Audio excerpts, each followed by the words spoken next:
Now for another Nebraska outdoor update. Hey, how about some interesting nature facts to get you outdoors? Did you know that Nebraska has more than 70 state parklands, more than 100 species of fish, more than 400 species of birds, and more than 1,500 species of native plants? We do. You need more numbers? Go online to the Game and Parks website, outdoornebraska.gov.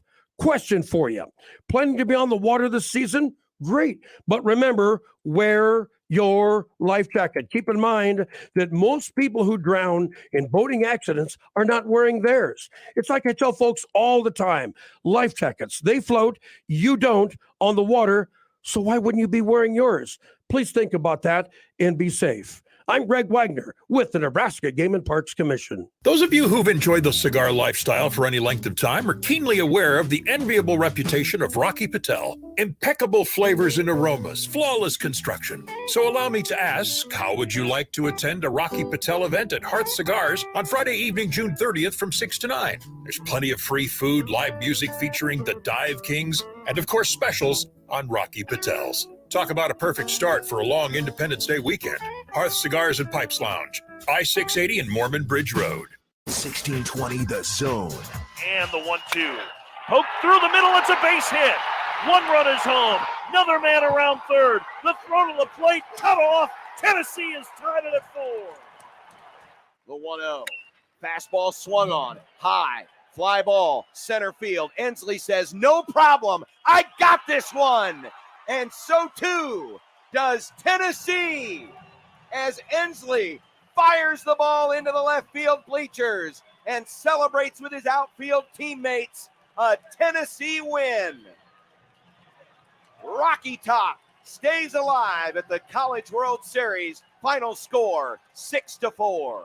Hartle ahead 0-2 in the pitch. Soft liner, but coming in and now racing back, and he misread it, and it's over his head and rolling all the way to the wall. A run scores. Keep an eye on Morgan. He's headed for third, and he pulls up the brakes there.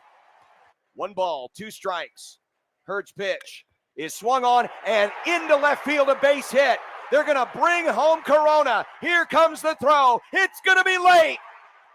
And Bennett Lee delivers the go-ahead single. It's 3-2 Wake Forest in the 8th. Pearson trying to get aboard ahead of Dylan Cruz. 2 outs, top 9, Wake by 1. And the 1-1 pitch is a bouncing ball. Back to Manassi. He's got it. He'll flip to first. And Wake Forest comes from behind and defeats LSU. And the Deeks are 2-0 in Omaha.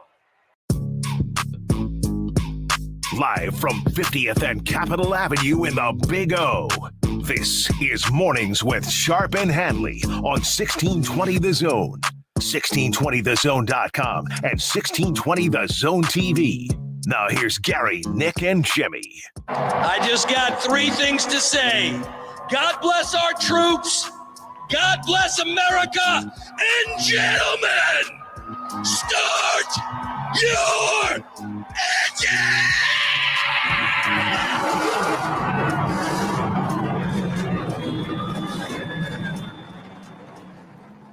On a Tuesday, it is Morning Sharp and Handley, 1620 The Zone. Good morning. It is going down on a Tuesday. We got 2 teams that are enjoying a little rest and relaxation before a big Wednesday at the College World Series, and it is officially Elimination Tuesday, Survival Tuesday, however you want to dub today at the College World Series. But some drama last night it's what we've seen throughout the College World Series, and another 3-2 victories you heard right there on our friends of the Westwood One, Mr. John Bishop, Mike Thorne, Gary Sharp. Gary Sharp is again on location in Exarban Village.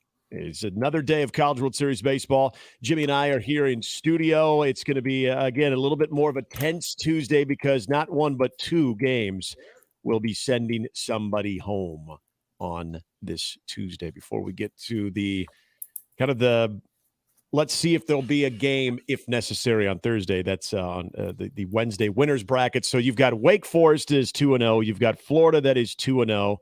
and you've got a bunch of teams today now in survival mode. And Sharpie, I mean, again, I feel like this is becoming the kind of the old conversation now as we go into another day of college baseball. Tight played games, maybe some key mistakes in moments, a strike zone that I'm still trying to figure out what is happening.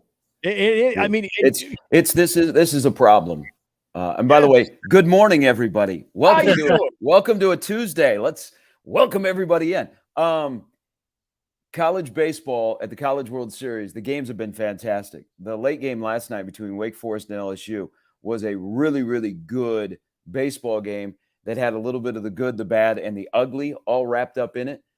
But the strike zone, calling balls and strikes with the collection of umpires they have in here in Omaha is a difficult task. And it's bad. It's really bad. The inconsistency of calling balls and strikes. And it's noticeable, not just to the pitchers or the dugouts, but also the fans. And then you're watching it on TV. And I guess from some texts I received last night, ESPN has gone all in on the umpire strike zone. And it's unfortunate because it's kind of a story how poor the home plate umpires have been in this College World Series, while the play on the field, the actual games, has been fantastic. I mean, for 4 days, we have been lucky to see some drama. We really haven't had any blowouts or any games that were a snooze fest. Maybe the TCU Virginia game is the only one that I could think of where it's like, all right, let me find a cubby hole to curl up and take a nap. But other than that, it's been a great series. And I hate to disappoint LSU fans. Buy all your Jello shots because you're going home tonight. You're going home. So Wake Forest to me is one of the most impressive teams that I've seen in a while. The way they're built, the way they play, I really like them. Their identity, their personalities, their head coach, the way they carry themselves with all the attention on them. And, they're up 2-0 and they've led for half an inning. I mean, that's pretty impressive. And last night they made they were better at situational hitting. They were better at base running to advance. And then on the other side, Wake Forest is the number one team. LSU was the preseason number one team. LSU to me has been disappointing. Outside of Paul Skeens just dominating Nick and Jimmy, LSU last night, poor situational hitting, poor base running, and not winning that game because they had to win that game. And they got a great performance out of Ty Floyd, who's the number 2, but with a 4 over 4 ERA. They're done with pitching. And now they're going to face a really good Tennessee pitcher. So buy your Jello shots today. Have your party with our friends. I'm sure a lot of them will stick around, but your baseball team isn't sticking around after tonight.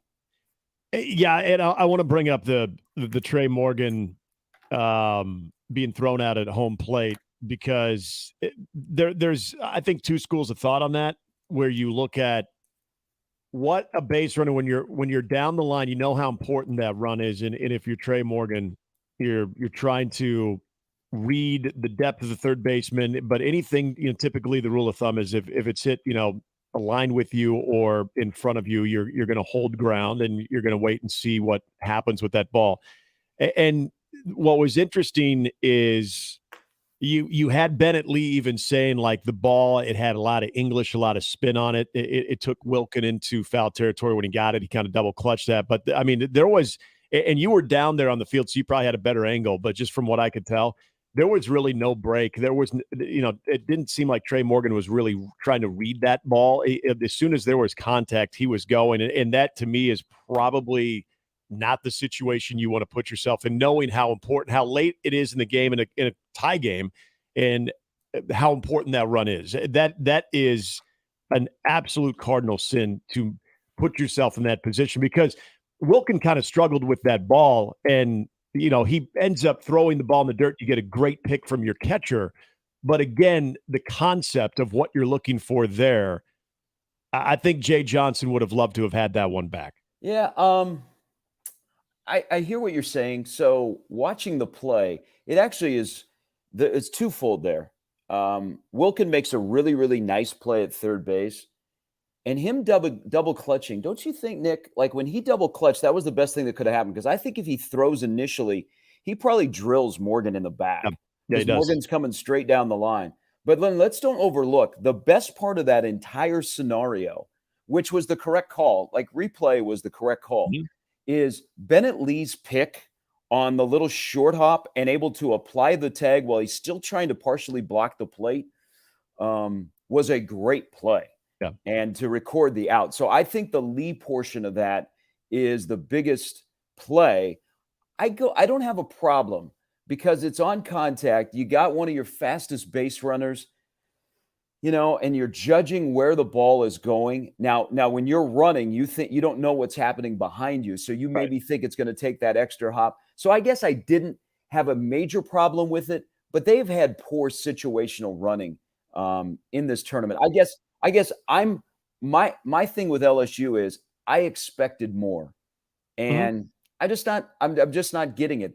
They don't come across as, outside of Paul Skeens, they don't come across as this like dominant, hey, we were number one for the longest time. Wake Forest carries themselves that way, and Wake Forest, I still think, has their best baseball ahead of them here in Omaha. But it's a crazy game. Last night was a lot of fun. That was a really well played baseball game that gave you everything that we love about baseball: the good, the bad, and the ugly. And now we got Wake Forest and Florida 2-0, and I think it's going to be hard pressed, guys, that Wake Forest is not going to be raising a trophy here either on the weekend or next Monday, because I think they are legit as the number one national team.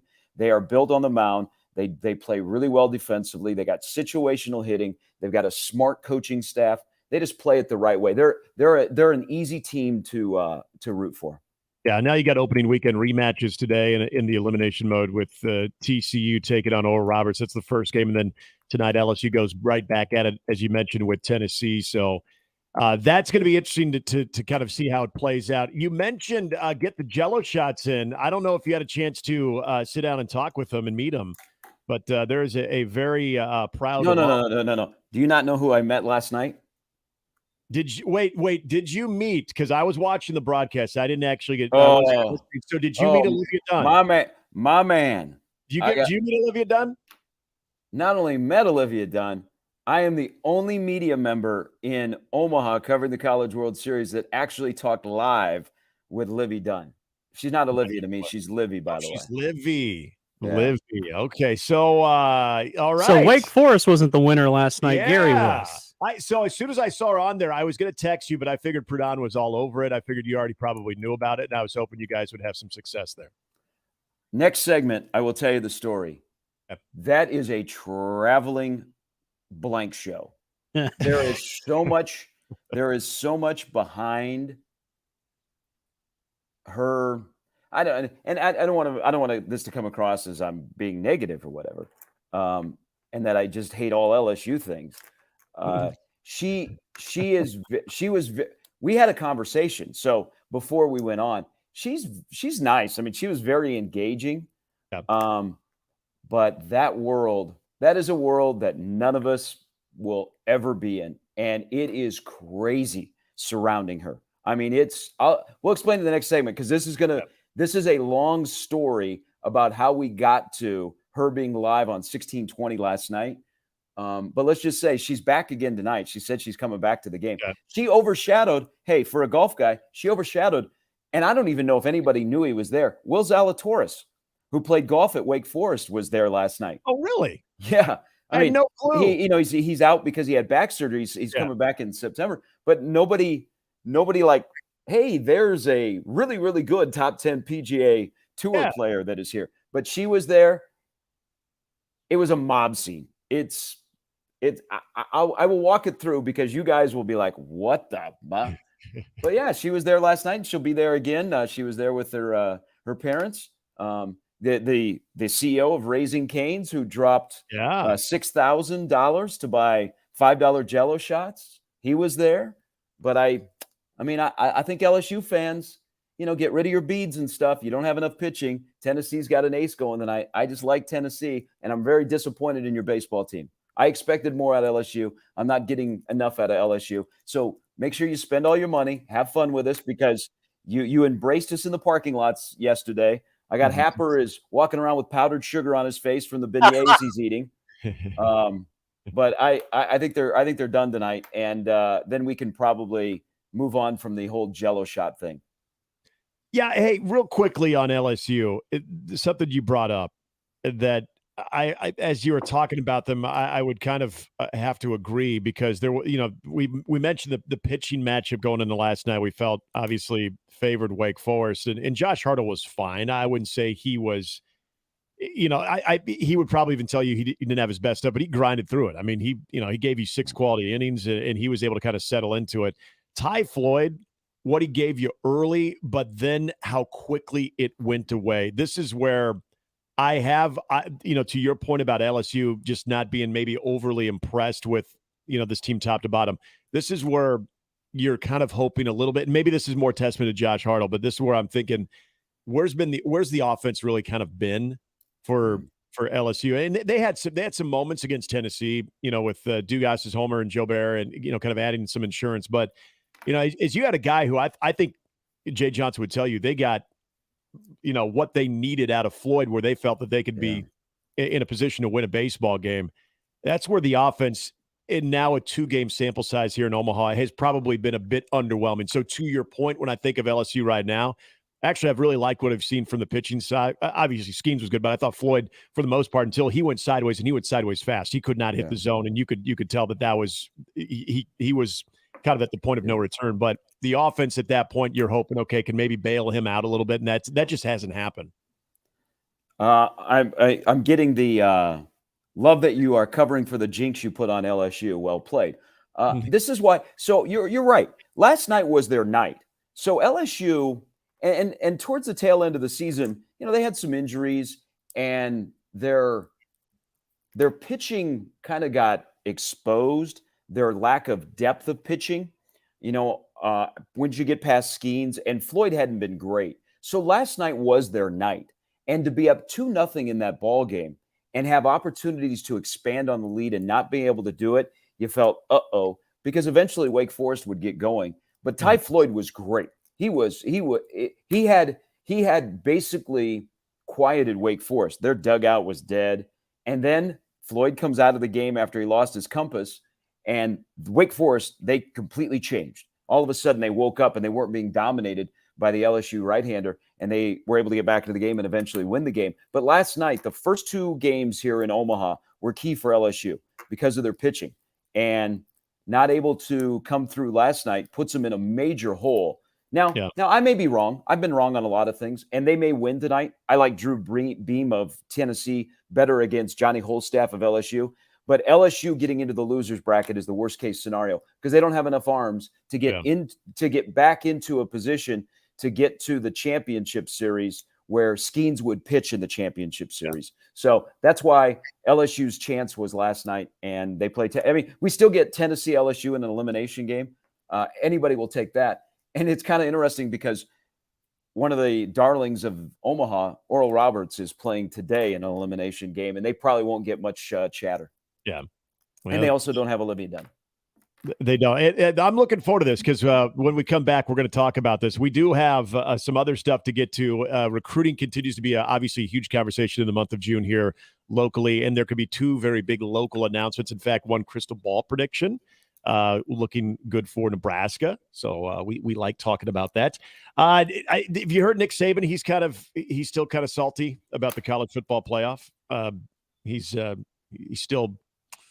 still championing the cause of Alabama from a year ago. And the good news for Nick is we'll expand that thing here very soon, and we probably won't have to do that anymore. But there's always a platform for Nick Saban to gripe a little bit. Hottest team in Major League Baseball right now. Who'd have thunk it? Draymond Green, who opted out yesterday, is also hanging out with LeBron. So are we going to start speculating on that? On the show, we're going to be talking to Sam McEwen, who is covering some of the College World Series, but also a lot with Nebraska football here in the summer days, getting closer to Big Ten Media Days in fall camp and breaking down their top 50 players. We'll talk with Sam. Also, Andy Kendi stops by before we're out of here today. Going to try to get some college baseball conversation going as well with the folks at D1Baseball.com. So all of that is still ahead. And, of course, our lineup is powered by the Roofery's John Higgins Weather Guard. You can always hit us up on the Jake Tech Construction Zone Twitter feed, at Gary Sharp 1620, at Nick Handley 1620, or the Equitable Bank inbox where they take banking personally. And you can email the show, email Gary at 1620thezone.com, or Handley at 1620thezone.com. So a big moment for the broadcast. I won't say just for Gary Sharp, but for the broadcast last night. Olivia Dunn was on the air, and we're going to tell you exactly how it happened as we get rolling. Great to have you with us here on a beautiful Tuesday morning in Omaha. It's Mornings with Sharp and Handley, 1620 The Zone. Mornings with Sharp and Handley on 1620 The Zone and 1620thezone.com with Gary Sharp and Nick Handley. For the Jays, the Huskers, and even you Jayskers, we are 1620 The Zone. It's time to wake up your taste buds. Introducing my new Fiesta Lime Chicken Pizza. Spicy taco sauce, generous amounts of chicken, green peppers, onions, jalapenos, mounds of cheddar and mozzarella cheese, and finished with a tangy lime sprinkle. Add your favorite one-topping pizza and my sweet cinnamon monkey bread. Fiesta Feast. Now that's a fiesta for your mouth. Godfather's Pizza. Do it. Let It Fly Sports Bar is now open in the Capital District in downtown Omaha. Let It Fly Sports Bar is excited to introduce you to a unique twist on food, drinks, and sports, while raising the sports bar dining experience with a new high-end design and incredible food. Our 12,000 square foot sports bar includes 2 floors and a live glass enclosed studio featuring the Let It Fly show and 80 TVs. If you want high energy, entertaining environment while dining, Let It Fly Sports Bar is the spot for you. Now open. Switch to Boost Mobile and get the ultra-smooth, ultra-powerful iPhone 11 for $49.99. He didn't stutter. See every angle with dual cameras. Make it a double. All on America's largest 5G networks. Large and in charge, baby. Get with the power of Boost and get the iPhone 11 for $49.99. That's half a Benjamin. Boost Mobile. Unleash your power. ID verification required. New customers only at 1 per line. Additional restrictions apply. See boostmobile.com for details. Ray Magliozzi here for eBay Motors. Okay, easy now. You're teaching your kid how to parallel park. Ouch! Turns out he likes to do it by feel. Don't worry, eBay Motors has bumpers, trunk lids, license plate holders, and headlights. They've got lots of headlights. When you need parts, get it right the first time with eBay Guaranteed Fit. When you see the check, you know that part's going to fit. eBay Motors. Let's ride. Eligible items only. Exclusions apply.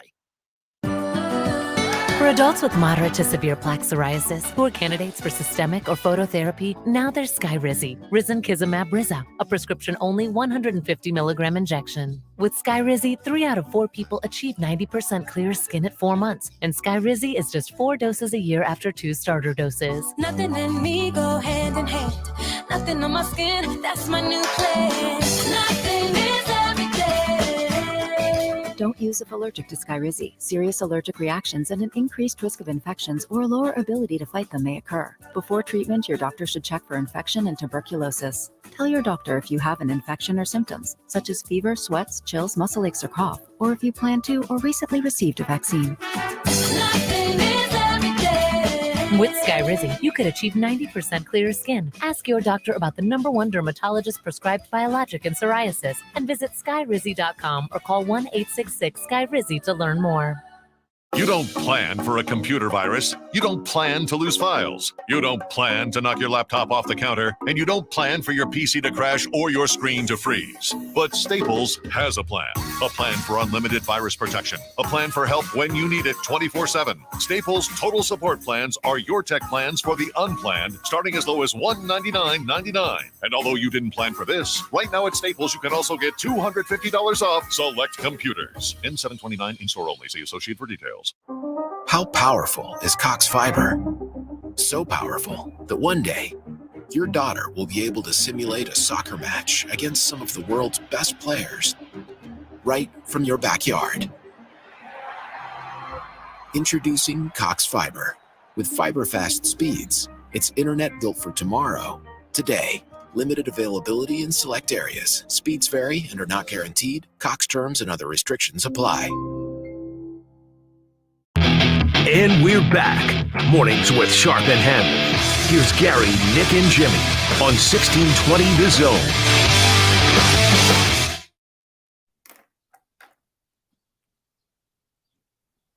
So anytime a certain individual shows up to any sporting event, it's always going to be a mob scene, and that was clearly the case for Wake Forest's Will Zalatoris. No, I'm kidding. I actually had no idea that Will Zalatoris was there yesterday. you're That is talking about awesome. Happer.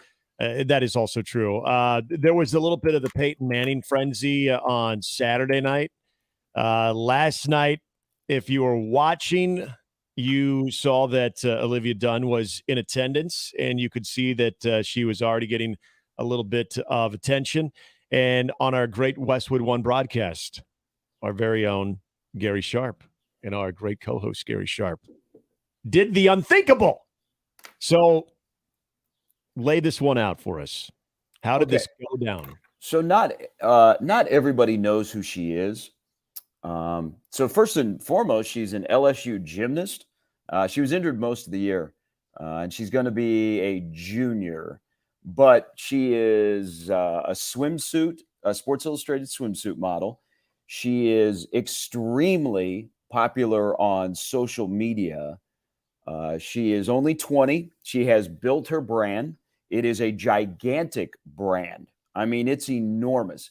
And so we say her name, and I that's why I need to describe who she is, because people were like, when we were walking back from where we did the interview last night with her, people said, well, what'd you do? Well, we interviewed Olivia Dunn, and there were a couple of people, because this is where I'm very curious on, like, who is she popular with, which I found out with the just horde of people that were surrounding her.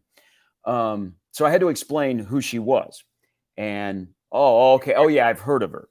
And she's got, I mean, we know who she is. We've talked about her. We actually kind of have our own Olivia Dunn here in Nebraska, but she doesn't get as much attention as she should.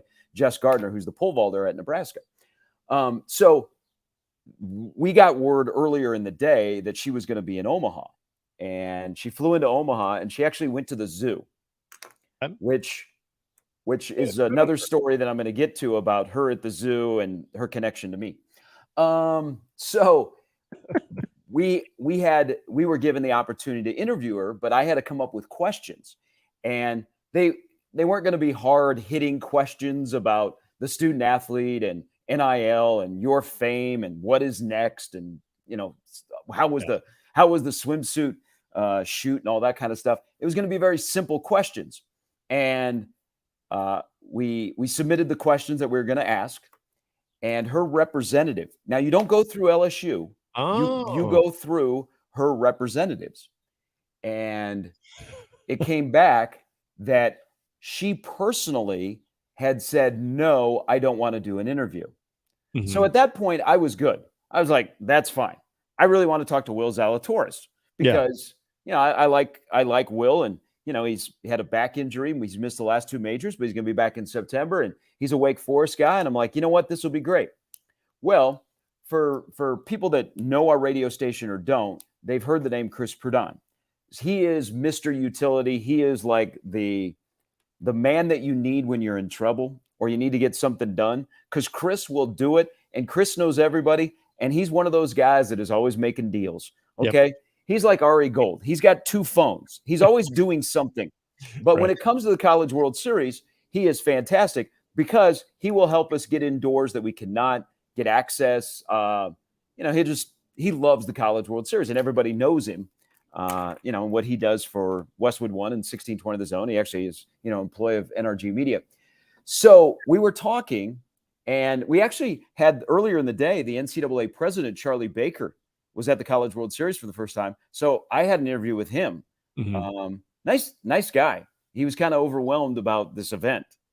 He did say when he first got the job at the NCAA, and he used to be the governor of Massachusetts, they said, you got to go to Omaha. One of the first things you got to do is go to Omaha. And he really was kind of like, wow, this is a heck of an event in a great city. So Chris is like, what should we do? And I said, I don't know. And he goes, let's go find her.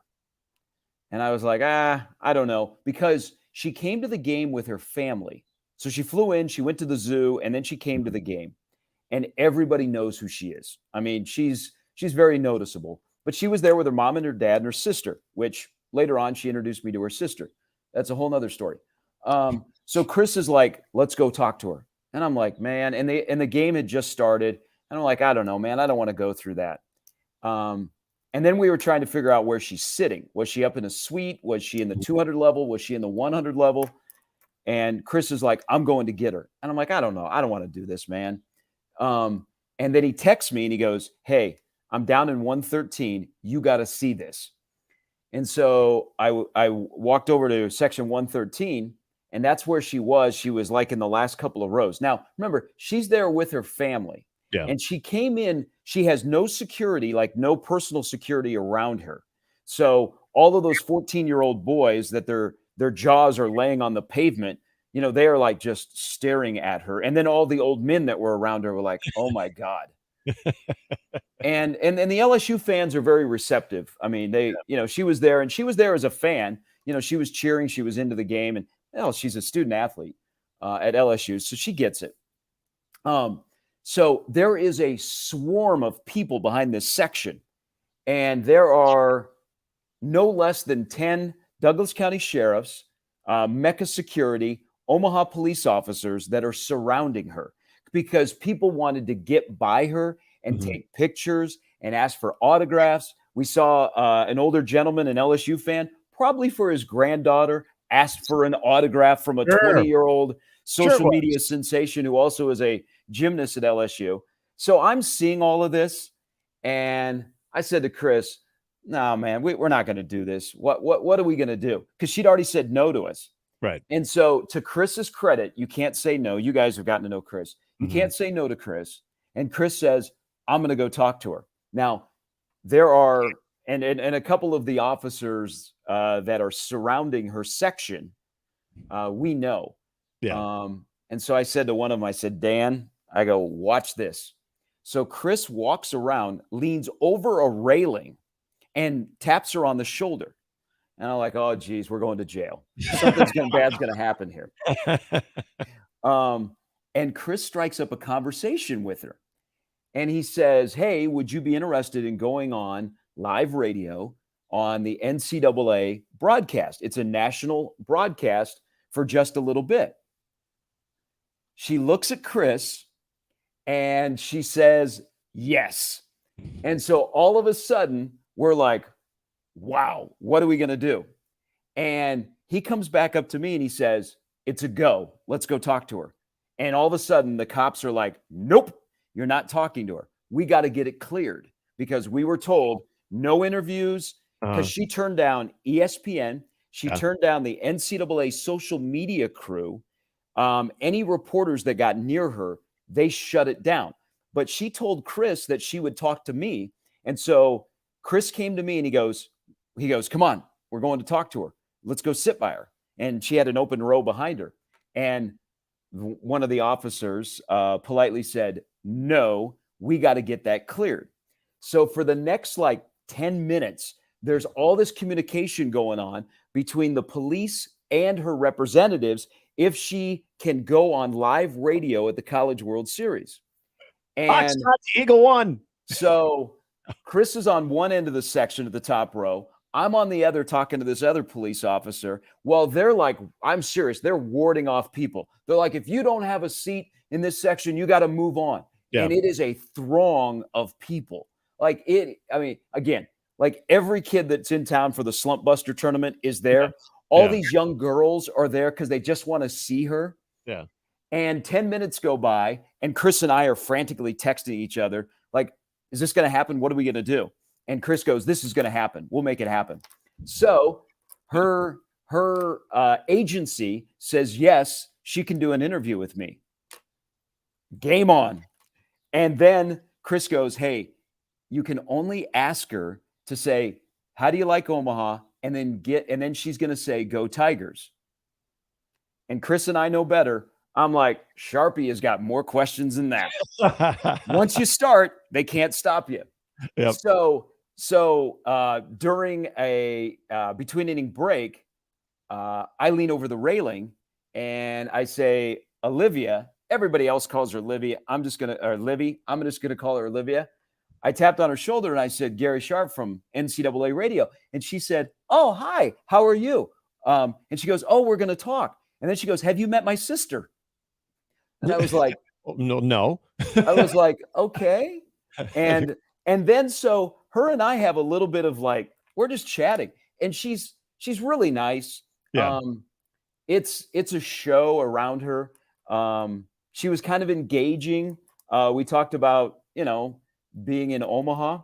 So I tell her, hey, I said, we're going to talk for a little bit. Nothing serious. And she's like, oh yeah. So she turns around, and by then we've drawn a crowd. Like everybody is like just staring at what we're doing. And we did the interview, and she was actually kind of funny. I don't know what I expected her not to be funny, but that whole world is just mind blowing.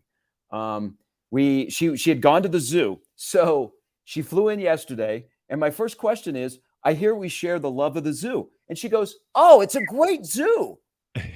And I thought, have you ever been to another zoo? But she said, no, we had a great time. It was a great zoo. And then I can't remember the next question. And then there was another question. And I'm sure like her agency is like, pull the plug. Yeah. But Is she Team Penguin? We didn't get that far. Oh. But it was a quick interview. She was funny. There's a picture out there where I laughed. I looked terrible, but she was actually, what she was a 20-year-old female who was just like, wow, this is a great event. This is pretty cool. And, it's just, she talked like a 20-year-old that was like, wow, this is pretty cool. So we walked away, and that is maybe one of the greater achievements outside of when Damon and I were at the Big Ten Media Days and Chris had to share a room with us and we made him sleep in the bathtub because Damon and I took the beds. That might be the next best accomplishment ever in Chris Prudhon's career, is that he strong-armed her agency and the local law enforcement so that we could talk to Olivia Dunn on NCAA radio.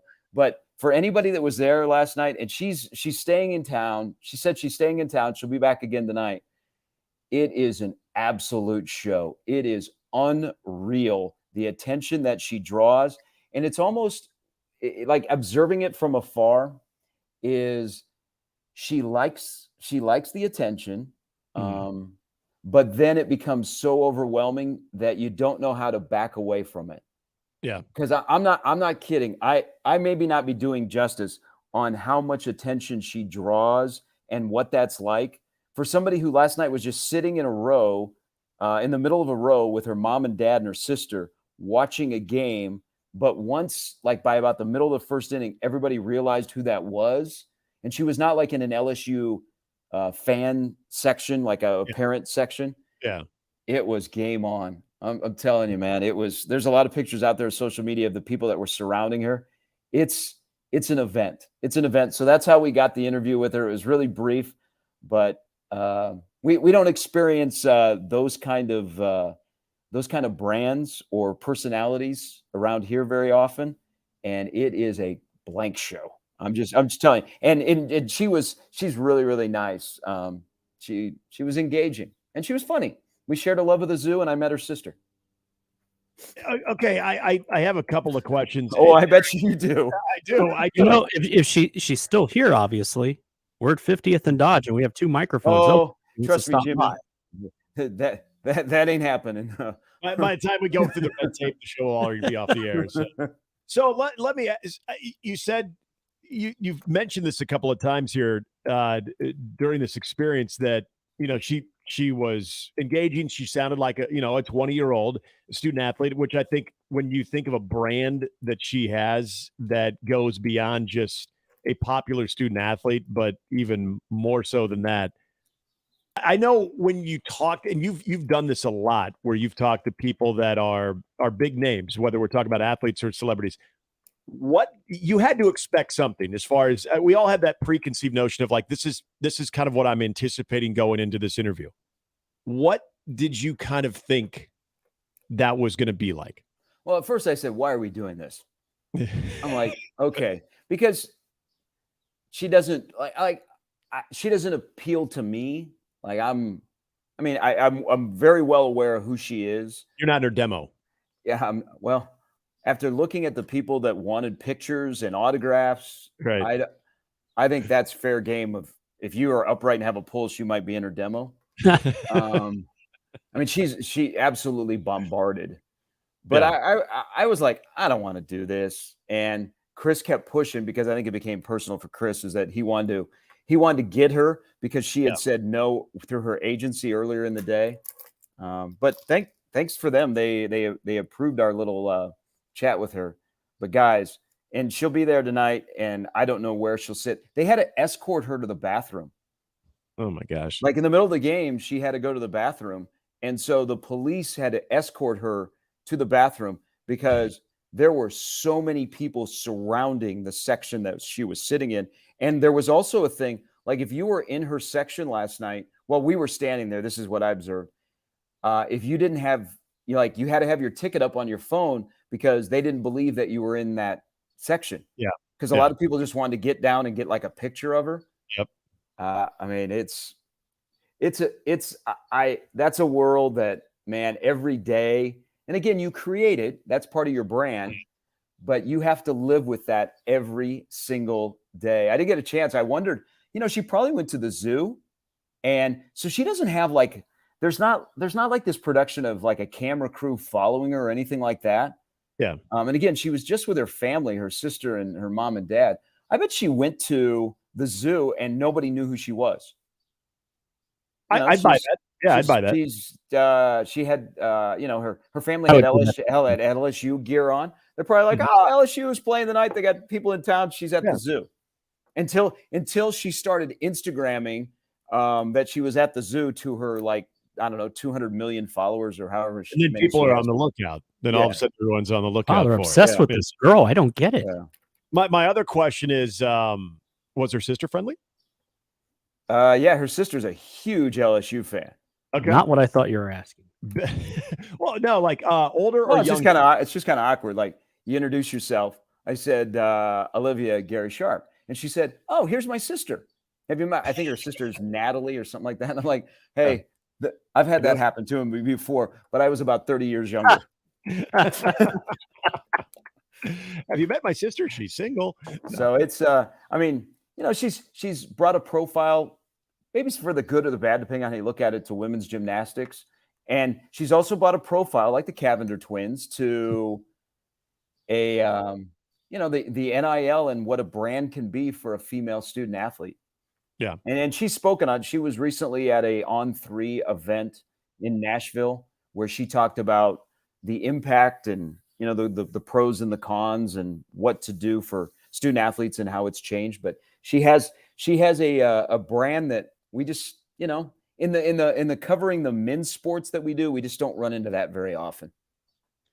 No, and it's interesting to kind of now see it here locally, to see the following, because what you just described there, it's funny to think that as men, we know Peyton Manning, we could spot him anywhere. There's obviously an appreciation for Peyton, not just as the athlete, but he's got the personality too. What you described seemed like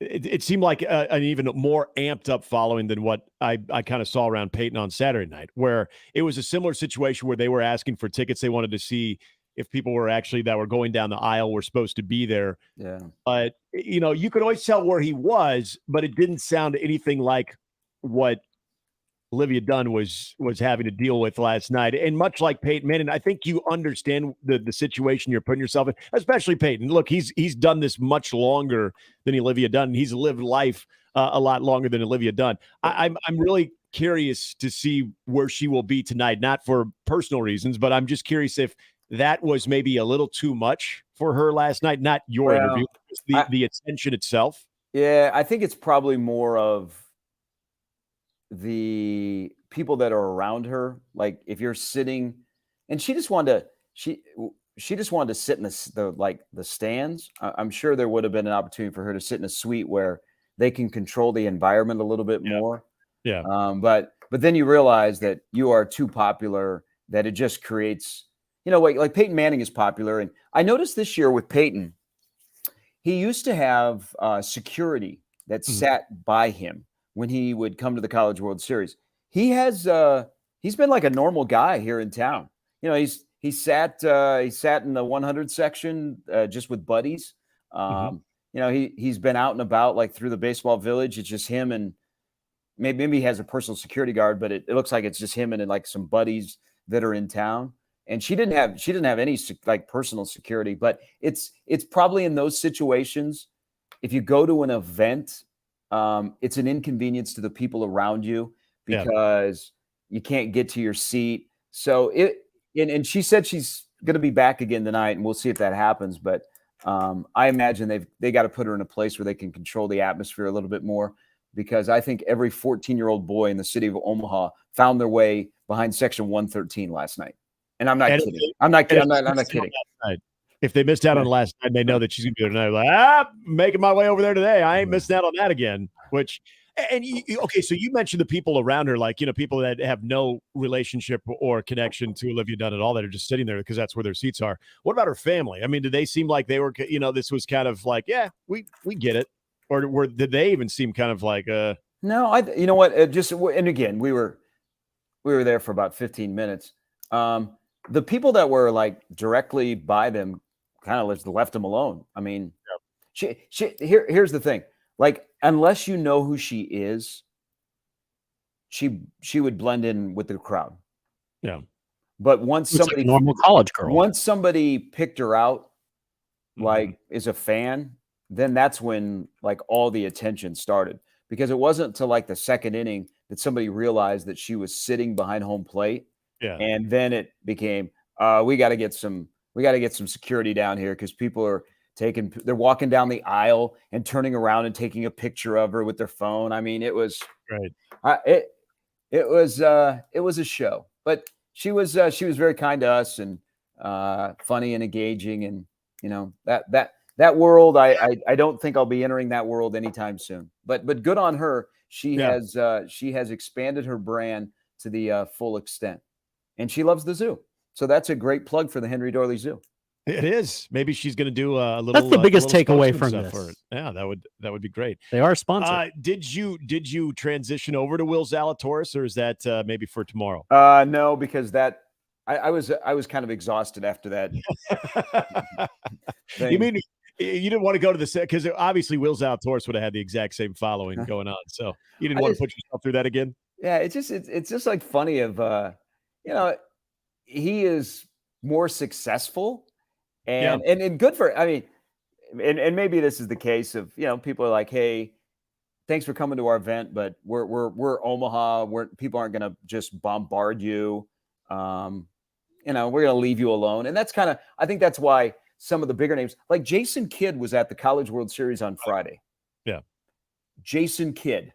And people first were like, why would Jason Kidd be at the College World Series? And then around here, I think, you know, people leave you alone.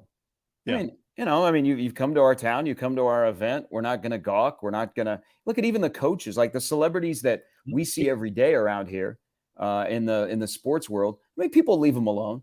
So that's what most people do. But nobody of her status has the following or the attention that she has from, you know, a younger generation.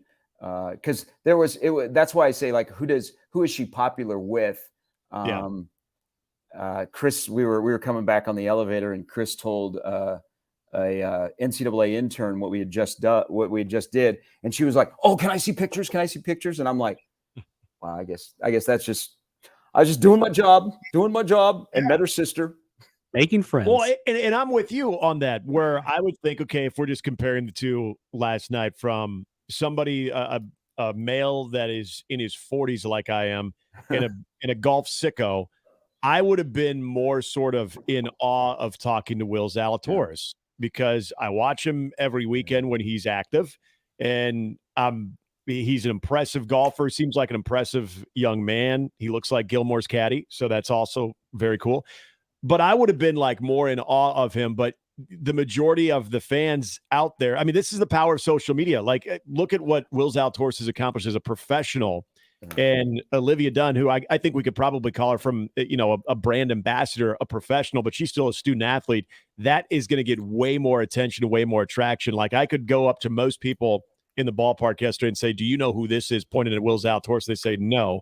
I said, do you know who this is? And pointing at Olivia Dunn. And they would be not only yes, but they would want pictures and they would lose their mind. I mean, that's the brand ambassadors of social media is, I mean, it's crazy. And she has got one of the biggest brands. So it's a world that I don't think I can completely comprehend. And I know we've gone kind of long. I didn't want to do an entire segment on this, but it's interesting. It shows you the brand power where, also last night, 4 of the better Nebraska volleyball players were at the game, and outside of some fans like recognize them because they're Nebraska volleyball fans, those 4 young ladies were able to watch the game in peace. It's just it's a different world. It's a different world we don't live in. We don't see really around Omaha, Nebraska. So I mean, I hope she's had a good time. I hope she's watches the game in peace tonight, and her parents are able to enjoy the game because they were cheering. I mean, they were into it. It wasn't just like for a show. Yeah. So my only thing I would have wanted is maybe she could have included me on like an Instagram. Yeah. I could have driven up my Instagram count by 1 million. Yeah, your followers would have been through the roof on that one. Yeah. Well, there's always tonight. Yeah. Chris writes into the Echo Bank inbox, Gary. This is not the kind of person that blends in anywhere unless maybe you are at a show. He lives in Baton Rouge. So here's the thing. LSU has their own police officer that follows them. And that's an LSU thing that whenever their athletic teams go on the road, it's not just football, which you see in the South, where you have the state trooper that is right next to the coach. Yeah. So LSU, all their athletic teams, when they go on the road, have a LSU police officer that follow them.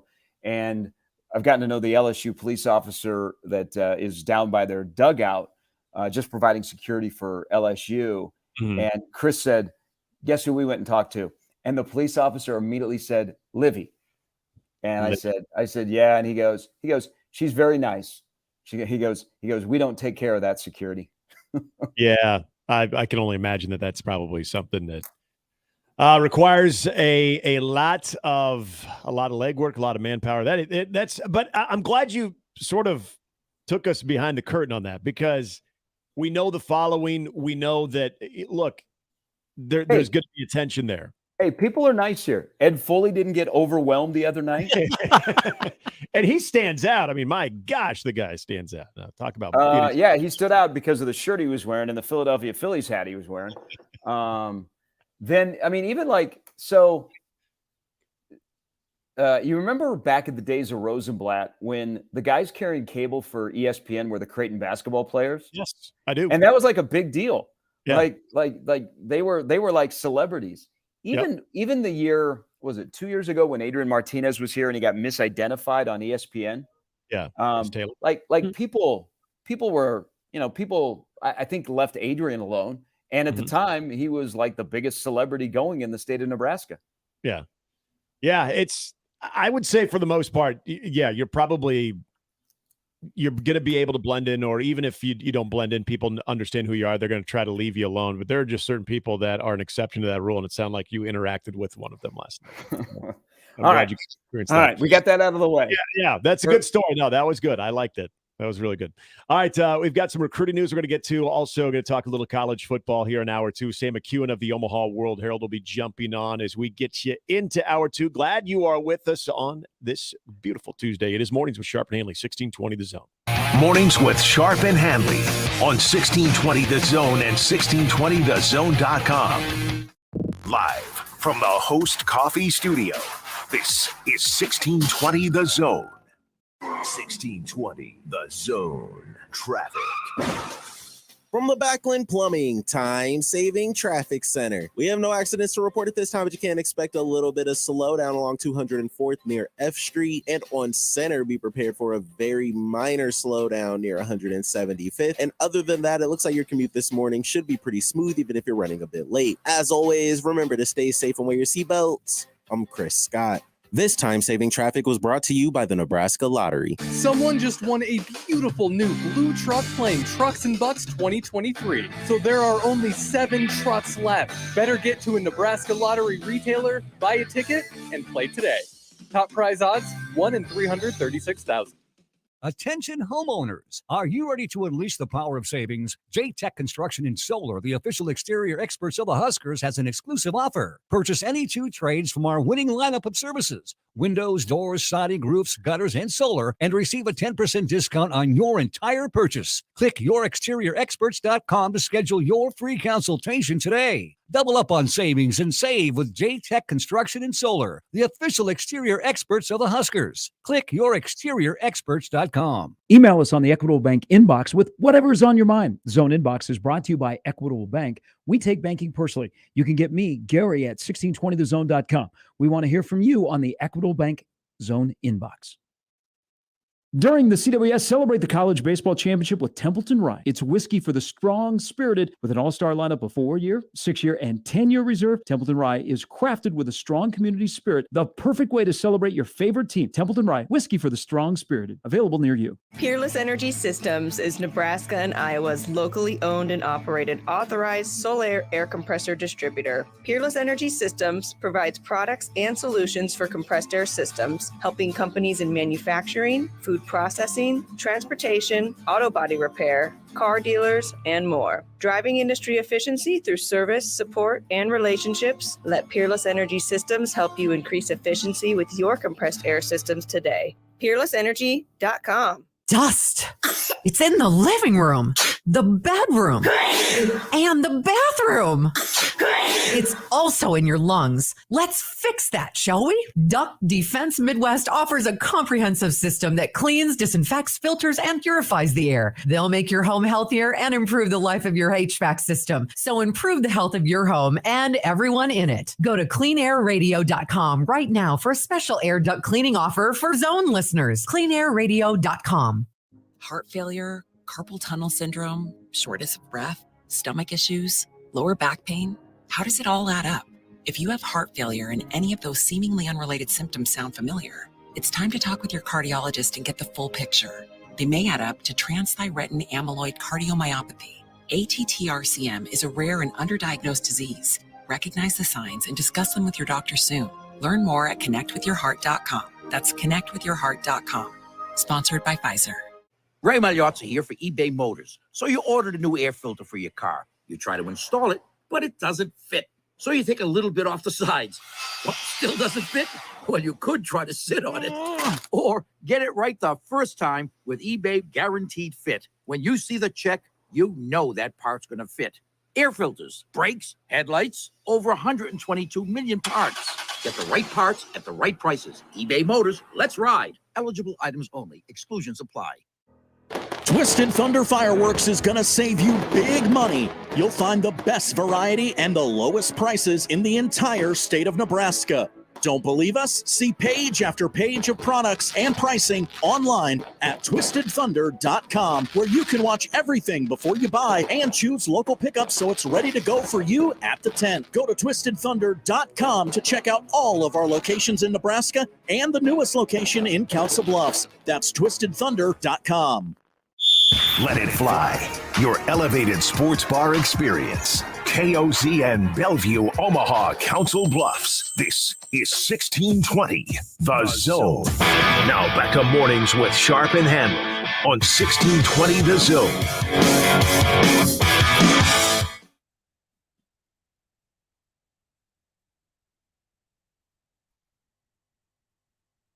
CWS coverage continues today. Elimination games in both matchups. We've got Oral Roberts TCU at 1 o'clock, LSU Tennessee tonight at 6 o'clock. Our Baseball Village shows get underway at 10 a.m. Do you have any today? I am actually going to be in the booth with John today. Oh, okay. Yeah, for the Oral Roberts TCU game. So it'll be Good luck meeting new famous friends.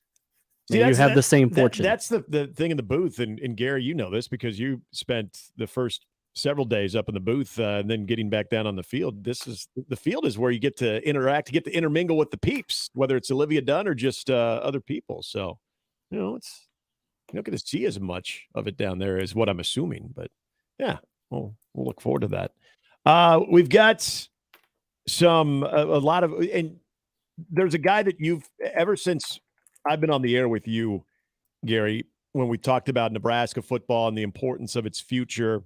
We've talked about some of the local products here. There's always a guy that you've talked about on top of a few others, but one in particular, and a guy that I finally got a chance to see compete at the state basketball tournament too, in Isaiah McMorris. And knowing that he and Davon Hall are going to be making their way to Lincoln this weekend for official visits, a lot of... Oh, no, I don't mean to correct you. Davon Hall, Nebraska Davon Hall parted ways. Oh, yeah. Oh, okay. Well, that happened while you were away. Yeah. Wait a minute. Okay, so I'm getting some bad information here. Okay. Well, never mind that. Okay, well, I wanted to talk about Isaiah McMorris to begin with anyway, but okay, that is new. I did not know that. Okay, so Isaiah McMorris is getting crystal balled towards Nebraska by several. This weekend's visit, the Danny Kaline connection obviously is helpful. If Nebraska is able to land him, in your opinion, and I know you've talked about how this would be huge, get this guy, this would be big. First of all, are you feeling that this is where Nebraska wants it? Is this trending in the direction that it wants to be? And how big of a get would this be? Having seen him more, having, knowing him a little bit more besides just the football player himself. Oh, I think it's a huge get. And I do believe it's trending the way for Nebraska. And, Isaiah's had opportunities and he's had some big name programs that have courted him, but now his quarterback is going to Nebraska. And he's a really good player. He was at Millard North for his first 2 years and then transferred to Bellevue West and in a completely different offense. And he caught 90 passes last year. I mean, whether you like to talk about high school stats or not, he caught 90 passes last year. And he was the best receiver in the state of Nebraska. He was first team All-State, first team All-Nebraska. And his craft has gotten better. His catch radius, what he does when he catches the football, the way he runs routes. Now, he's not a finished product by any means, but there's a lot to like about him. And he's on my list of the top 3 that are gets in state: Carter Nelson, Isaiah McMorris, and Caleb Benning. And when I made that list, I'm sticking to it. Danny Kaline had committed to Mizzou, and Nebraska was still in the Dylan Raiola sweepstakes. But those are still my top 3, and Carter Nelson's on his official visit to Nebraska this weekend. But it'll be a really, really good pickup. I mean, that's a nice addition. But he kind of fits. He fits. He doesn't play. He doesn't play on the defensive side of the football. I mean, he's making his bread as a wide receiver. But he's a multi-sport kid, as you alluded to. He was on the state championship basketball team this past winter. He's got all kinds of speed. So he fits everything that you're starting to see in the recruiting. And this would be a really, really good pickup for Nebraska.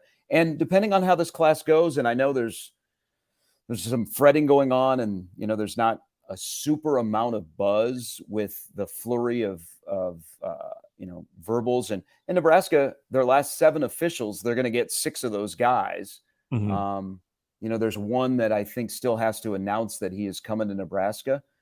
But I don't know when I sit down to make my Super 6 or when you make your Super 6, how many of the recent guys are going to be in there. But I know that Isaiah McMorris will be in my Super 6.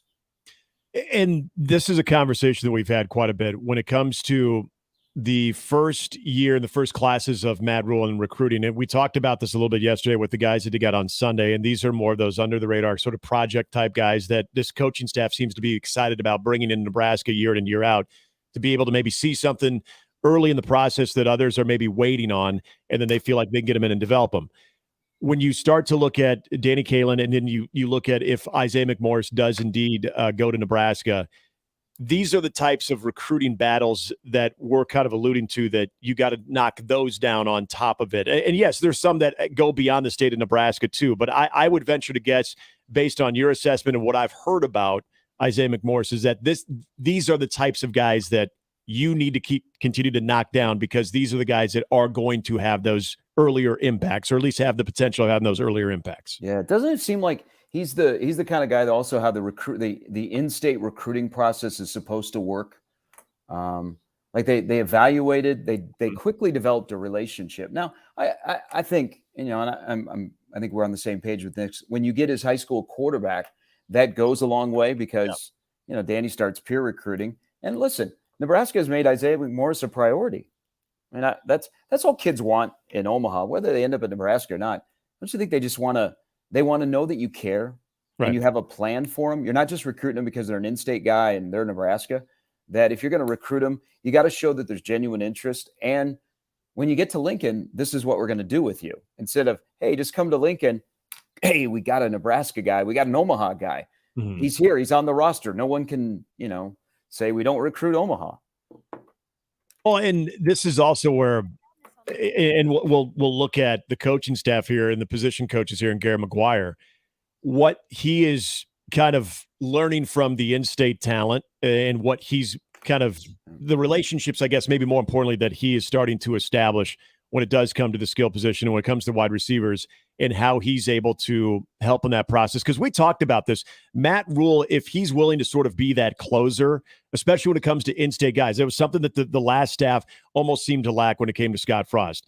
And now you have Matt Rule, who's always seemingly going to be there to either initiate that conversation and then be there at the end. But what kind of relationship is Garrett McGuire being able to establish? And it sounds like so far, that has gone relatively well as far as Garrett McGuire. And this is another part of sort of the unknown with this coaching staff when we kind of got all this group assembled is, how would these guys be able to handle a lot of that? Some guys are a little bit more established than others, but I think that if this happens, I think this bodes well for Garrett McGuire as well.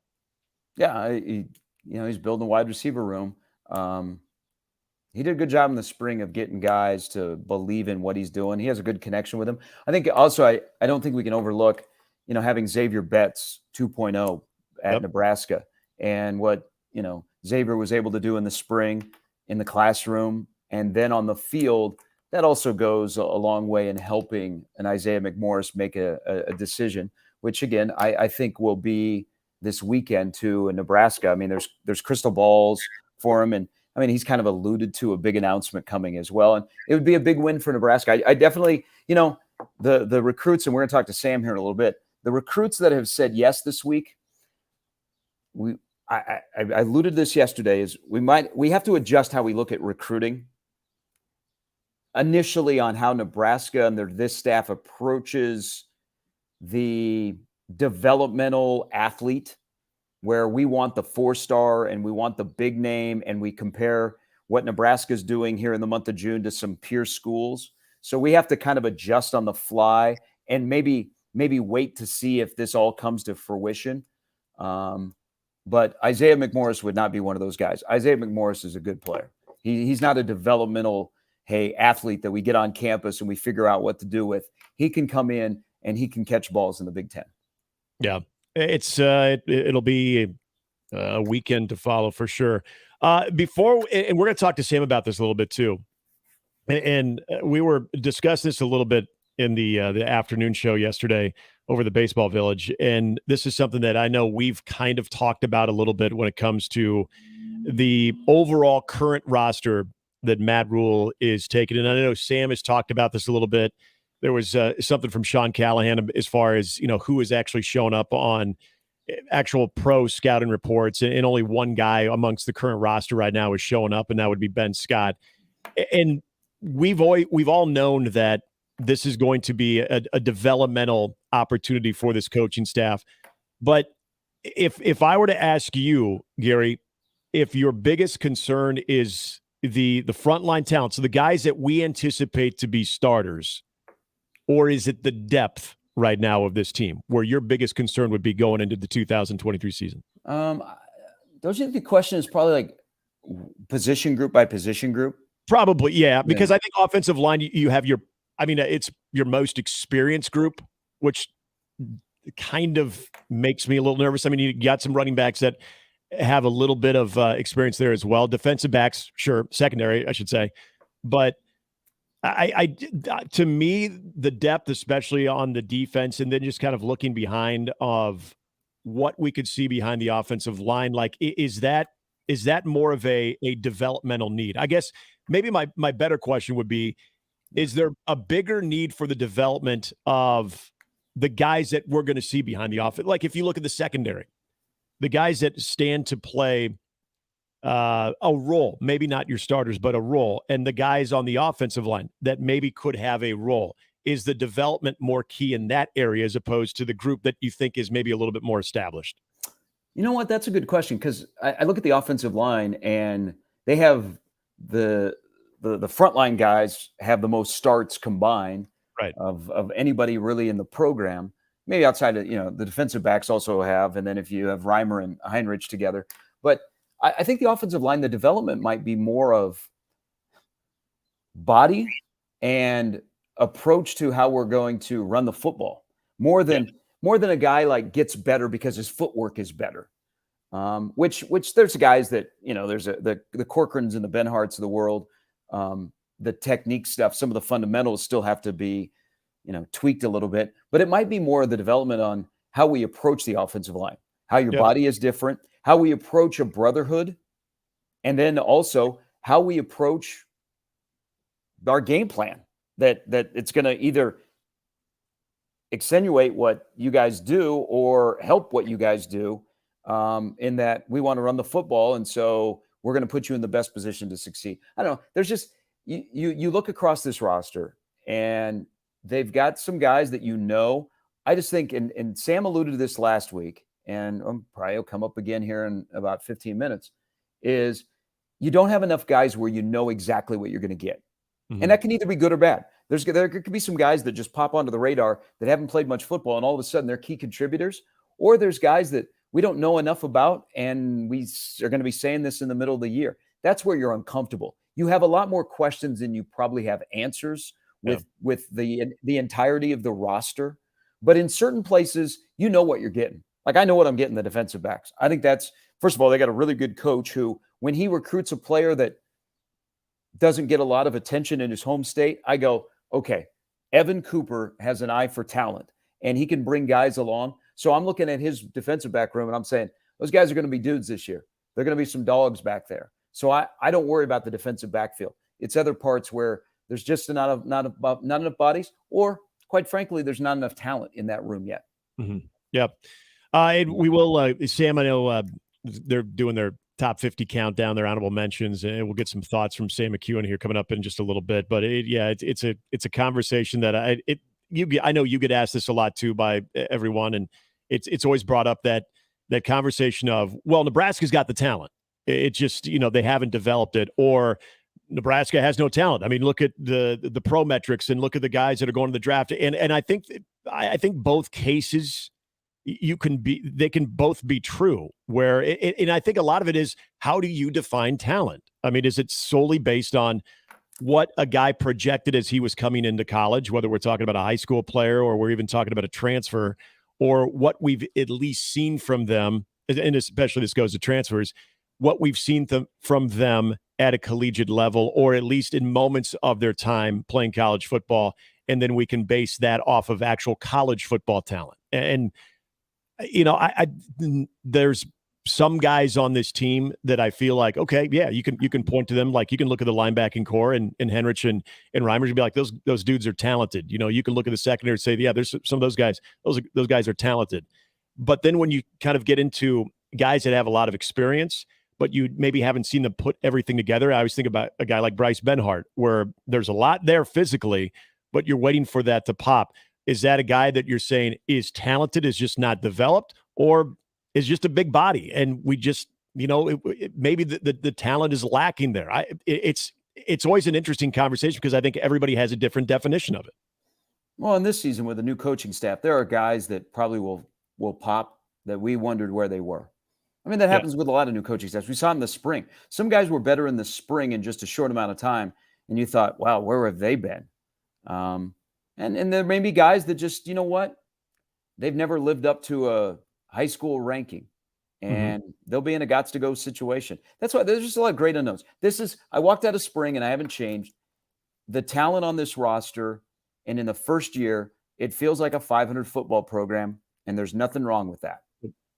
Nope, it's a good jumping off point right there. All right, we mentioned Sam McKeown going to join us here in just a moment, but first, it's time for an update with Jimmy. Mike works when it wants to work and do nothing, and then it just goes off and it's back on. Anyway, all right, Elimination Tuesday at the Chuck today. TCU and Oral Roberts at 1 o'clock. Apparently, they're giving out clear fanny packs, which will make Josh Peterson excited and happy. Then tonight, it's a rematch between LSU and Tennessee. Speaking of the Tigers, LSU may or may not win the College World Series, but they are guaranteed to win one thing.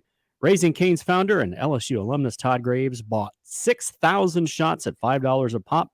And with that, LSU obliterates the shot contest record set by Ole Miss just a year ago. I think that was more of the motivation than anything. Yeah. The $30,000 purchase, man, chicken strip business is good, also broke a Guinness World Record for most shots ordered in one round, which apparently was held by Merle Haggard.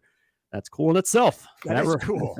That record supposedly was set on March 21st, 1983. When Haggard purchased 5,095 shots at a bar in Fort Worth. No, I don't know if it was Billy Bob's or not, but we'll never know. I was 18 days old. Anyway, after the purchase, the entire bar, of course, erupted in cheers and LSU chants. And as of 5 p.m. yesterday, LSU had 21,435. They're still updating that. They'll have an update here in about an hour and a half or so. That number is certain to be much more, probably pushing 30,000. Anyway, that's the news everyone wants to know today. Chris Paul, well, he wanted to learn news, but not this way. He said he was surprised by the reported trade that sent him to the Wizards. He told the New York Times in an interview published on Monday that he found out about the news in a text from his son. Paul also implied that Isaiah Thomas, that Isaiah Thomas, who is good friends with New Suns owner Matt Ishbia, was involved in the decision-making process. All right, drama.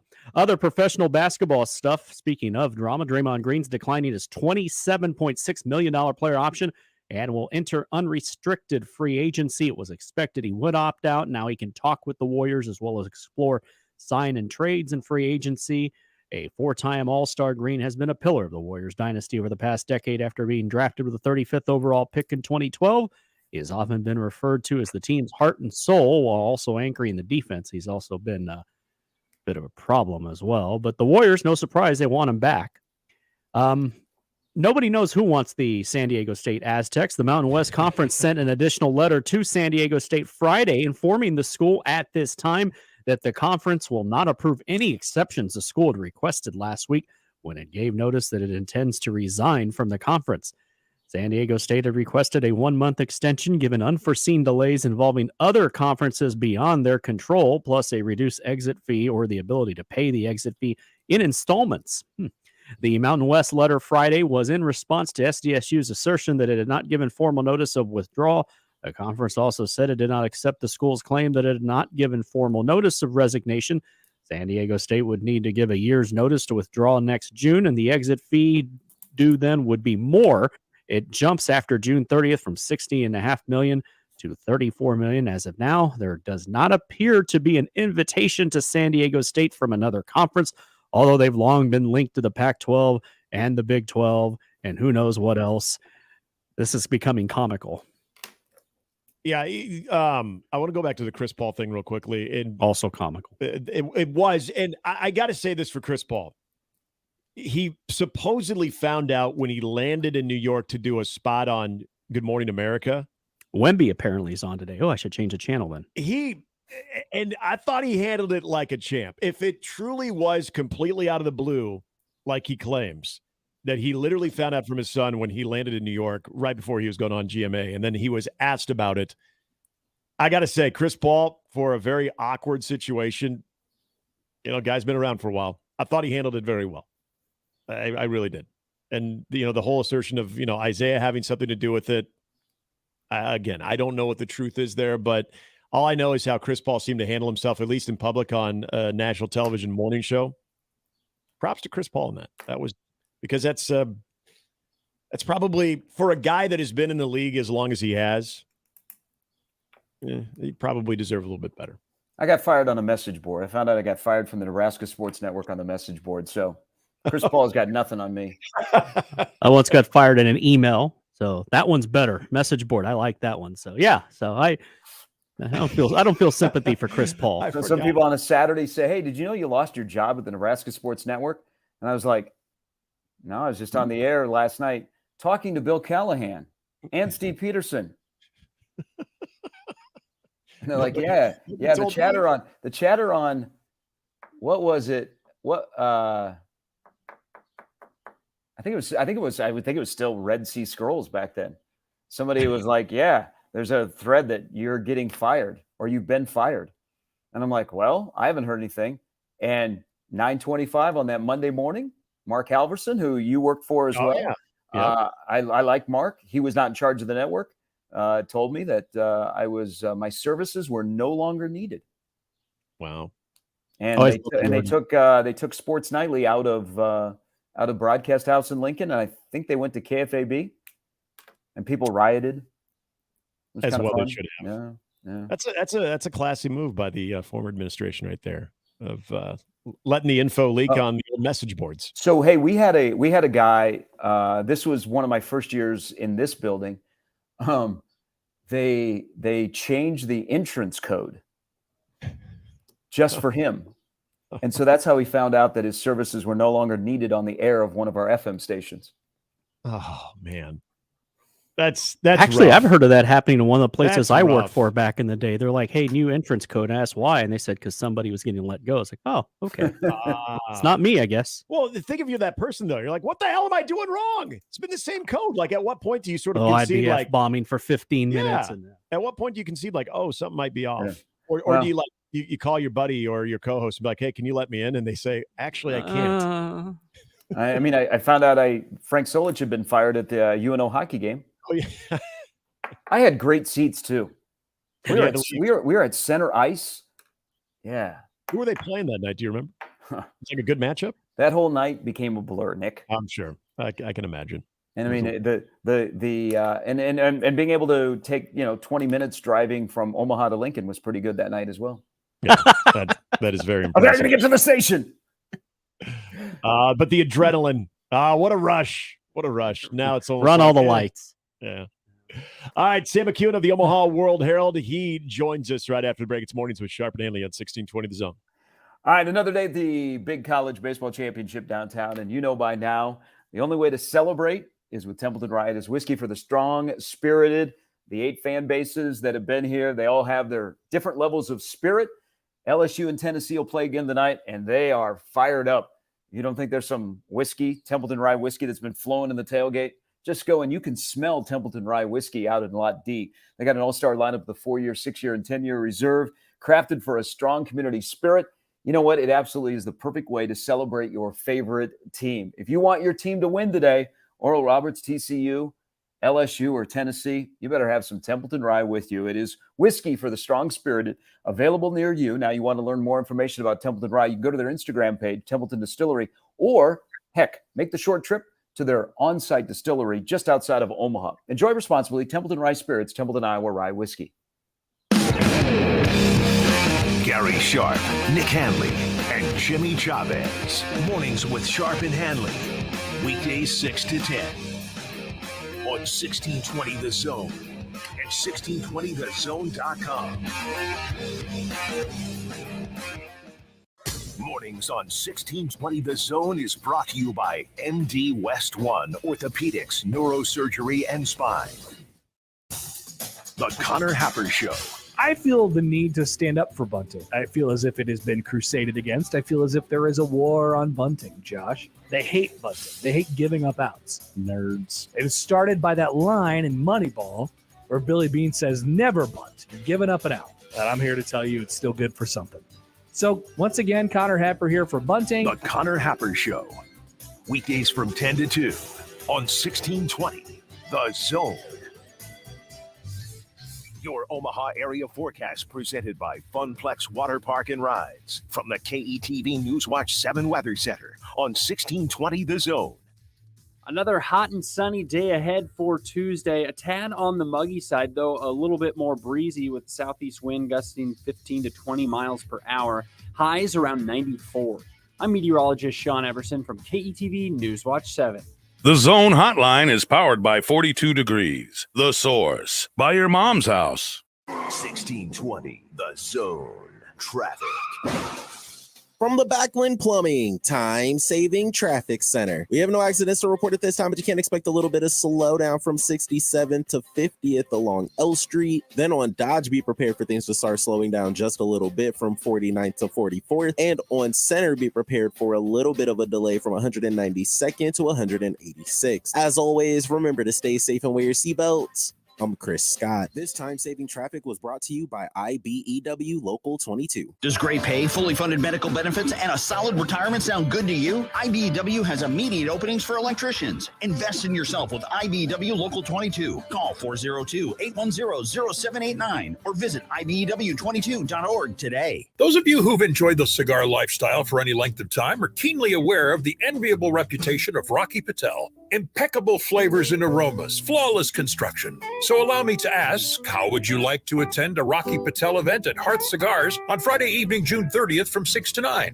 There's plenty of free food, live music featuring the Dive Kings, and of course specials on Rocky Patel's. Talk about a perfect start for a long Independence Day weekend. Hearth Cigars and Pipes Lounge, I-680 and Mormon Bridge Road. Watching a ball game at Oscar's Pizza and Sports Grill is pretty awesome. Oscar's offers the MLB package, so your team is always on their upgraded audio-video system, and nothing is better than watching the game with a cold frosty one, Oscar's Pizza, or award-winning char-buffed wings. And with daily lunch and dinner specials, it's really a no-brainer. So get ready to watch your favorite team play ball at Oscar's Pizza and Sports Grill, 173rd and West Center Road, and takeout at 162nd and Maple. Tired of having a website that doesn't reflect the quality of your brand? At JM Online, we specialize in custom websites for unique business needs. Your website should be more than just a digital billboard. It should be a powerful tool that grows your business. Awarded Omaha's best web developers in 2023, we're dedicated to local business success. So if you're ready to take your website to the next level, go to jmonline.com and request a call. Ray Magliozzi here for eBay Motors. So you ordered a new air filter for your car. You try to install it, but it doesn't fit. So you take a little bit off the sides. What, still doesn't fit? Well, you could try to sit on it. Or get it right the first time with eBay Guaranteed Fit. When you see the check, you know that part's going to fit. Air filters, brakes, headlights, over 122 million parts. Get the right parts at the right prices. eBay Motors, let's ride. Eligible items only. Exclusions apply. Car repair is car repair. Most places you go can change your oil or fix your brakes. The difference is the experience you'll get at Omaha Car Care. We're part of the community. We were born here, and we believe that our relationship with you should be built to last. We're going to consult you, not sell you. We're going to give you a free loaner car. We're going to treat you like a valued friend that we want to continue to see in the years to come. I'm Rick Betker, owner of Omaha Car Care, and we'll be along for the ride. Ray Magliozzi here for eBay Motors. So you ordered a new air filter for your car. You try to install it, but it doesn't fit. So you take a little bit off the sides.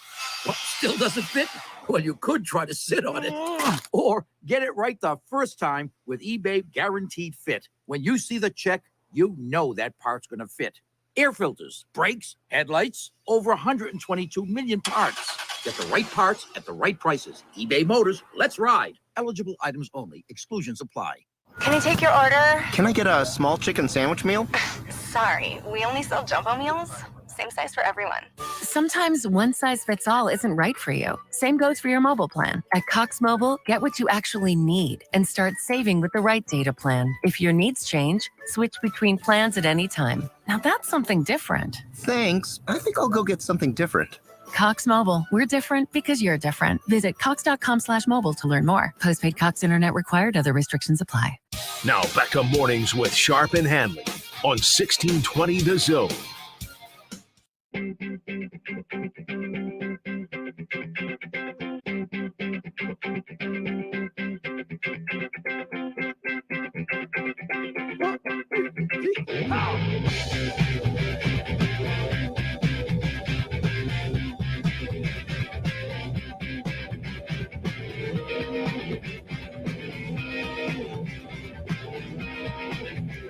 Getting into list season in college football for Nebraska as well, as you see the roster, the thoughts on the roster. Also, a little College World Series thoughts, too, from our own Sam McCune of the Omaha World Herald. Sam, good morning. How are you, man? Good. How are you guys? Doing well. And now, are you off CWS responsibilities now as we get into the week? No? I shall return tonight. Okay. All right. Yeah, I'll be there for Tennessee LSU this evening. And then that'll probably be it. So I get 2 Tennessee LSU games to enjoy, which is fine. I'll like that. I think the rematch tonight could go differently. We will see. Tennessee has a great staff, and now they get to lean on it. They made an intriguing choice on opening night, but LSU cannot go back to Paul Skeens. He's not available. Until I don't know, maybe the championship series. So I think Tennessee might actually have the advantage going into this evening. I agree with you. They have Drew Beam going tonight. LSU's best chance, they had to be 2-0 because of their pitching situation. And I don't think they have enough bats to win like a 10-9 game, especially against good pitching. And Tennessee is set up really, really well. I think we'll only have one game on Thursday because I think Wake Forest will go 3-0. But I think Florida possibly could be forced to play on Thursday against Oral Roberts or TCU. But I think Wake Forest, even though they've only led Sam for half an inning, I think they are the most impressive team that has been here. The way they're built, the way they play, they do all the right things that you need to win here. And it's funny, both 2-0 teams I think are hitting well below 200. Yeah, they are. Obviously Florida's able to hit home runs at the right time. And that, so when they're not hitting very well, but when they do connect, they put it out of the park. Wake Forest is a very, very good team. And, it was one of those situations where you thought maybe that one seed, it was going to be different because they've been so good. And sometimes the one seeds are basically just, they're the best of 7 teams that are more or less the same, and they didn't play each other much during the season. And there'd be years where Florida State's the one seed, and you're like, they're not really the one seed, whatever. But last year Tennessee was really the one seed, and they choked. This year Wake Forest is really the one seed, and they did. They got here, and I think they're gonna be in good shape. I thought the winner of last night's game was going to be in the driver's seat for the whole thing. And, Wake won it late, and now they're in great shape. And I feel like Tennessee is going to be the team that meets them. And Tennessee might be the team that can make a late surge here based on their depth. We'll have to find out what happens because they have an awfully good staff. And Tennessee's that team that I thought if they could win one game here and they could get off this, sort of get off it and get off the losing streak, they might catch fire because their coach, I think, was wearing a lot of pressure to win one game here. Now that they have, let's see what they do. They could be interesting. I want to get off the College World Series thing here in a moment, but just you've seen this event as a fan, you've followed it as well as a journalist. Does this one seem to kind of, even with the lower scores, I think, 5 years ago when we saw these scores, we were thinking, oh my gosh, what's wrong with the bats? What's wrong with do we need to bring the outfield fence in? Yet we've seen the long ball. We have seen that presence, but is it just sort of a feeling of this series kind of has a little bit for everyone who wants to see the power arms, the power sticks, some good defense? Do you feel like it's kind of more well-rounded than what we've seen here in years past? I think it's been a good series so far. You haven't had a lot of blowouts, which is good. I think playoff baseball when games are close, whether it's in the majors or in college, is great. And that's what we've had so far. Now, sometimes at the CWS, things can get a little loose, and, you can have a 14-2 game, and that's tough. So, we'll see where it goes from here. But so far, the competitions have been impressive. And, and I think the baseball's been really good, too. The pitching's been great. It's been pretty amazing. And, that doesn't surprise me. very much. The pitch clock, I think, for now, and this is true in majors, I think, too, it favors the pitcher. The batters don't, they got to get back in the box. They got to be ready. I think they're having a hard time. The zones have been, I think, fair to generous so far. Certainly they were in the LSU-Tennessee game a couple nights ago. So, I think, it favors the pitchers a little bit. We'll see if the hitters can get around on things. It's awfully hot, so sooner or later you're going to have a game where people just knock it out of the park because that heat creates, just energy to hit it out. So, one of these days, it could be TCU Oral Roberts today. You could see a 13-7 game. I feel like it's coming today or tomorrow. Yeah, I absolutely agree with you that we run out of pitching and we get a slugfest. Hey, before I want to sneak this in because I know Nick's got a question about the June recruiting. Mitch Sherman and I were talking last night, and we were kind of joking because I said, he goes, "Hey, I'm not going to be here tomorrow for the 1:00 game," and I said, "I know where you're going." Because at 12:45 today on the 6th floor, there is going to be a head coach and the newest addition to the roster are going to hold a press conference. And I imagine in the middle of June, it's going to be well attended. And that is Rhonda Revelle and Jordy Ball. The first time that they have spoken to the public. You guys will cover it. All the other media outlets will cover it. And Mitch said, I said, "When was the last time you covered softball? Did you have to cover softball when you were at the DN?" He said, "No." He goes, "I've never covered softball, but we're all in the media going to pay more attention to Nebraska softball." What, in your opinion, is the biggest impact of Jordy Ball that is not on the field or scoreboard related? I think part of it is that she'll probably elevate or has the opportunity to elevate the athletic department in a number of ways. I think when you add an athlete of that caliber to the department, other people will gravitate to that. Like Matt Rule, I'm just saying, it wouldn't stun me if Matt Rule walked in there today. Like, it just wouldn't surprise me at all. Because that's kind of how he is, Like, it wouldn't surprise me if he made an appearance. Wouldn't surprise me if Trev Alberts was there. Yeah. Now, that's a lot it's a lot to put on her. She's not, and I think people will learn this today. Jordy fundamentally is a pretty unassuming kid. Even though she's very fiery on the field, I think, she wants to be part of the team and has been and really wanted to be at Nebraska and will kind of blend in. Like, I don't think she's coming to, to do, anything where she feels like this is my athletic department, but she will raise the bar in a number of areas. And many of the best athletes on campus, are in smaller sports. And I know Matt Rule would love to have a football player who's an All-American and is an All-American and maybe isn't, completely about themselves. Like somebody that comes in and is sort of like the Trev Alberts used to be. And Jordy, I think, can represent some of that. So, yeah, it's cool for, I'm sure, for Rhonda, to be able to have that many people paying attention. The season ticket numbers are off the charts. Mm-hmm. Nebraska will be able to now get a really good non-conference series, probably here in Lincoln, as a result of Jordy being here. I don't think it's going to be Oklahoma, mind you. Mm-hmm.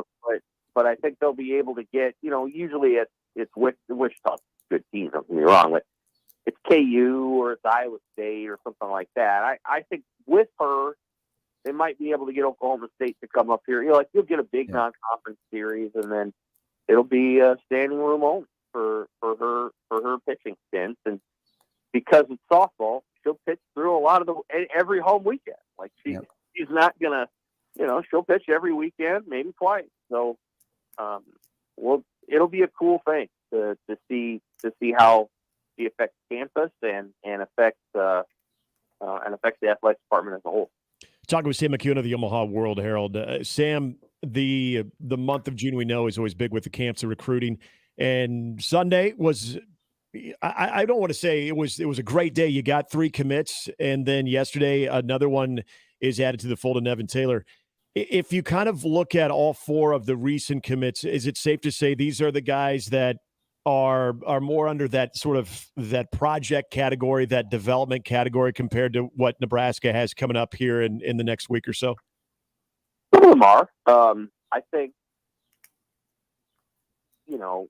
all freshmen who join the program, rarely do you say, okay, this guy and this guy and this guy are going to play right away, and they're a no-brainer. Right.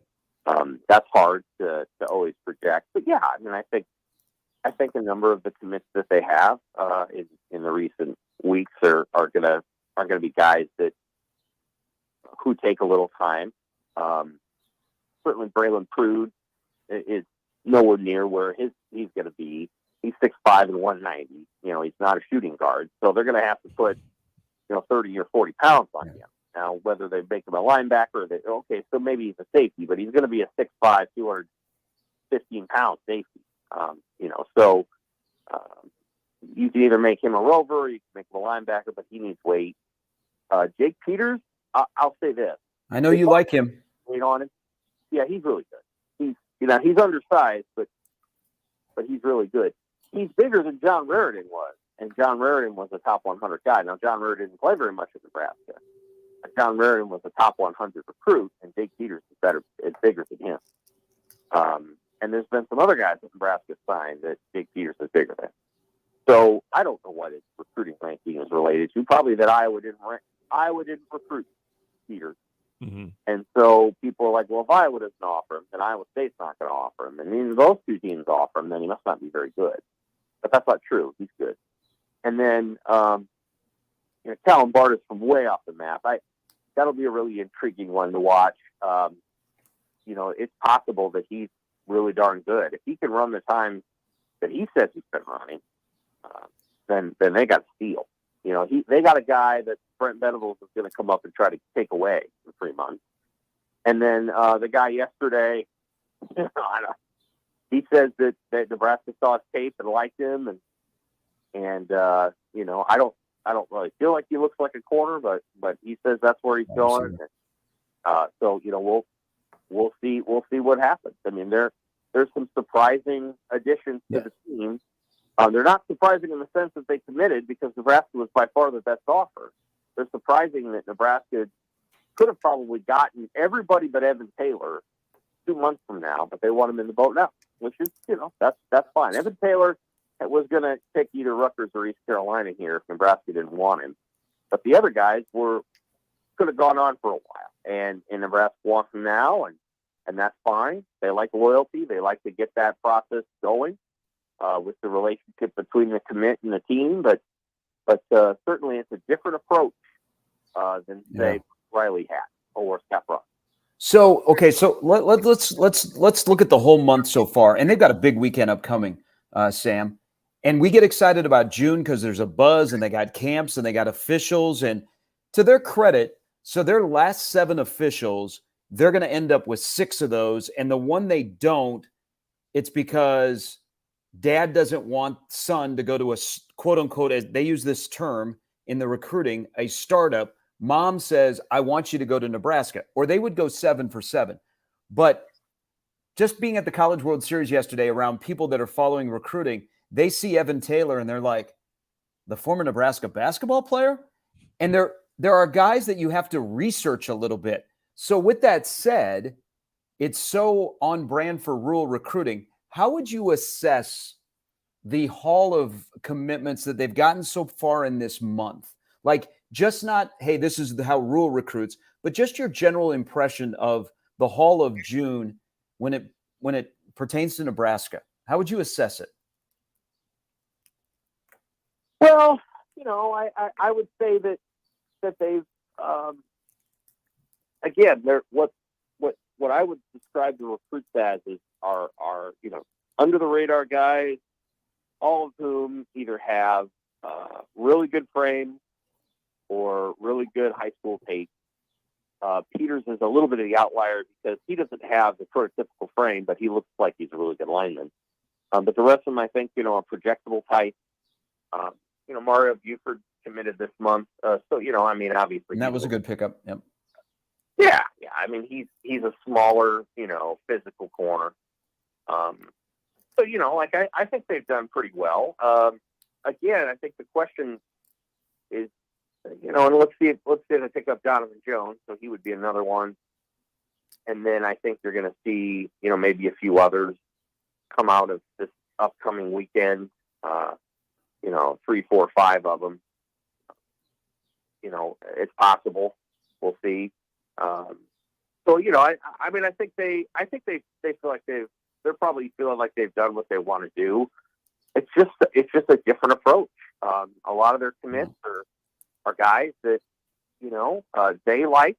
Other schools may not have necessarily. Other schools may have waitlisted those guys. What I will say for Nebraska is there is an advantage to getting guys in your program who feel wanted. You're not just one of many. You're the school that stands out. Mm-hmm. One. And two, there's an advantage of getting them committed and not letting a KU or a K-State or an Oklahoma come in. I mean, I wouldn't, for example, Callan Barta, he's not going anywhere. Like the other schools had a lot of chances to look at him and they didn't want him. So Nebraska's the one that took the chance. He's going to stay loyal to Nebraska. I think that's probably true of Jake Peters too. Braylon Pruitt is maybe the one where you're like, Texas A&M comes along and says, hey, we like you. But I don't know that they're going to do that. I think Pruitt was, really under the radar. But I think these kids will stay loyal. I think Rule likes that. I think what I would say, and have said many times before, maybe even on the show, is that the difference between the nation's number 3 recruiting class and the nation's number 8 recruiting class, 3 and 8, the difference between 3 and 8 is greater than the difference between number 17 and number 40. So I agree. There's a difference, like, oh, you got the number 17 class and Wisconsin got 40. There's virtually no difference between those classes, guys. And people have a hard time understanding that because Scott Frost was knocking off, 22, 21, 19, 17. There's no difference between 17 and 40. Now, there's a difference between Ohio State and Penn State. That difference is greater than the difference between Ohio, than Nebraska, and Rutgers, for example. So I don't know that there's much room to worry too much about it. Now, if you get up into that top 5 to top 3 range, yeah, you're getting better football players than everybody else is. But there's just not that many of them. And after that, the range grows out. And so I don't think there's that much. I mean, Callan Barta probably isn't a hell of a lot different than a low 4-star from Georgia. And people are like, are you serious? Yeah, I'm serious. Like, this probably just isn't that much different. There might not be any difference at all. So that's the area where I think, and I'll write about that, where I think there's a misnomer about how recruiting service rankings work. People get all worked up about a top 20 class today. 20, 40, maybe even 50. It doesn't matter that much. And if you don't believe me, anybody can look at Kansas State's recruiting rankings over the last 5 years. Check out what those are and what their record is relative to what Nebraska's record is, and you have your answer. Sam McKeon of the Omaha World Herald joining us. Sam, always appreciate you coming on, man. Have a great rest of the week. All right, take care. Some interesting stuff there. And on the other side of the break, a couple things that he brought up that I think is worth discussing too. Also, and Sharpie, I don't know if you've seen this story. I don't know if we want to call this irony or not, but there is something going on in search of the Titanic wreckage. I'm claustrophobic, so I would have tried to swim, which would have been a bad decision. Just get out of there. I was transfixed on this yesterday, reading like everything I could when this became a news story and actually became like breaking news. Yes. And we got to get into this thing too, because you know how you said you would just swim out of this thing. Well, there have been problems and even tried to do so. We've got more on the other side here. It is Mornings with Sharp and Handley at 1620 The Zone. Hey, it is the summertime. It is a great time for adventures, summer travel, all those vacations. And Woodhouse Mazda, with their CUV lineup, has you covered. And I'm talking about their newest additions like the Mazda CX-90 or the Mazda CX-50 or simply drive what I drive. I've loved this. I've had it since 2017, but the all-new 2023 now getting into the upgraded version of the Mazda CX-5. I love this CUV. It's equipped with standard active all-wheel drive, so it's going to handle all types of weather, whether they're talking about the winter months when you're trying to get around from point A to point B, or that summer travel with good gas mileage, plenty of room for the family and all of your luggage.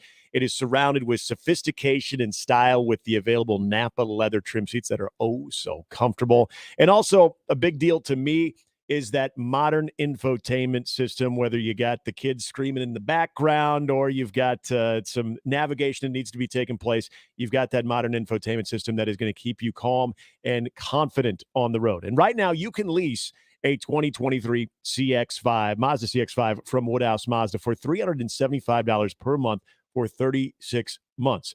10,000 miles per year with approved credit, tax, title, license, extra $2,500 down, plus first payment and $299 doc fee due at signing. Stock number MM2300287. Offer expires 6/30/2023. See dealer for full details.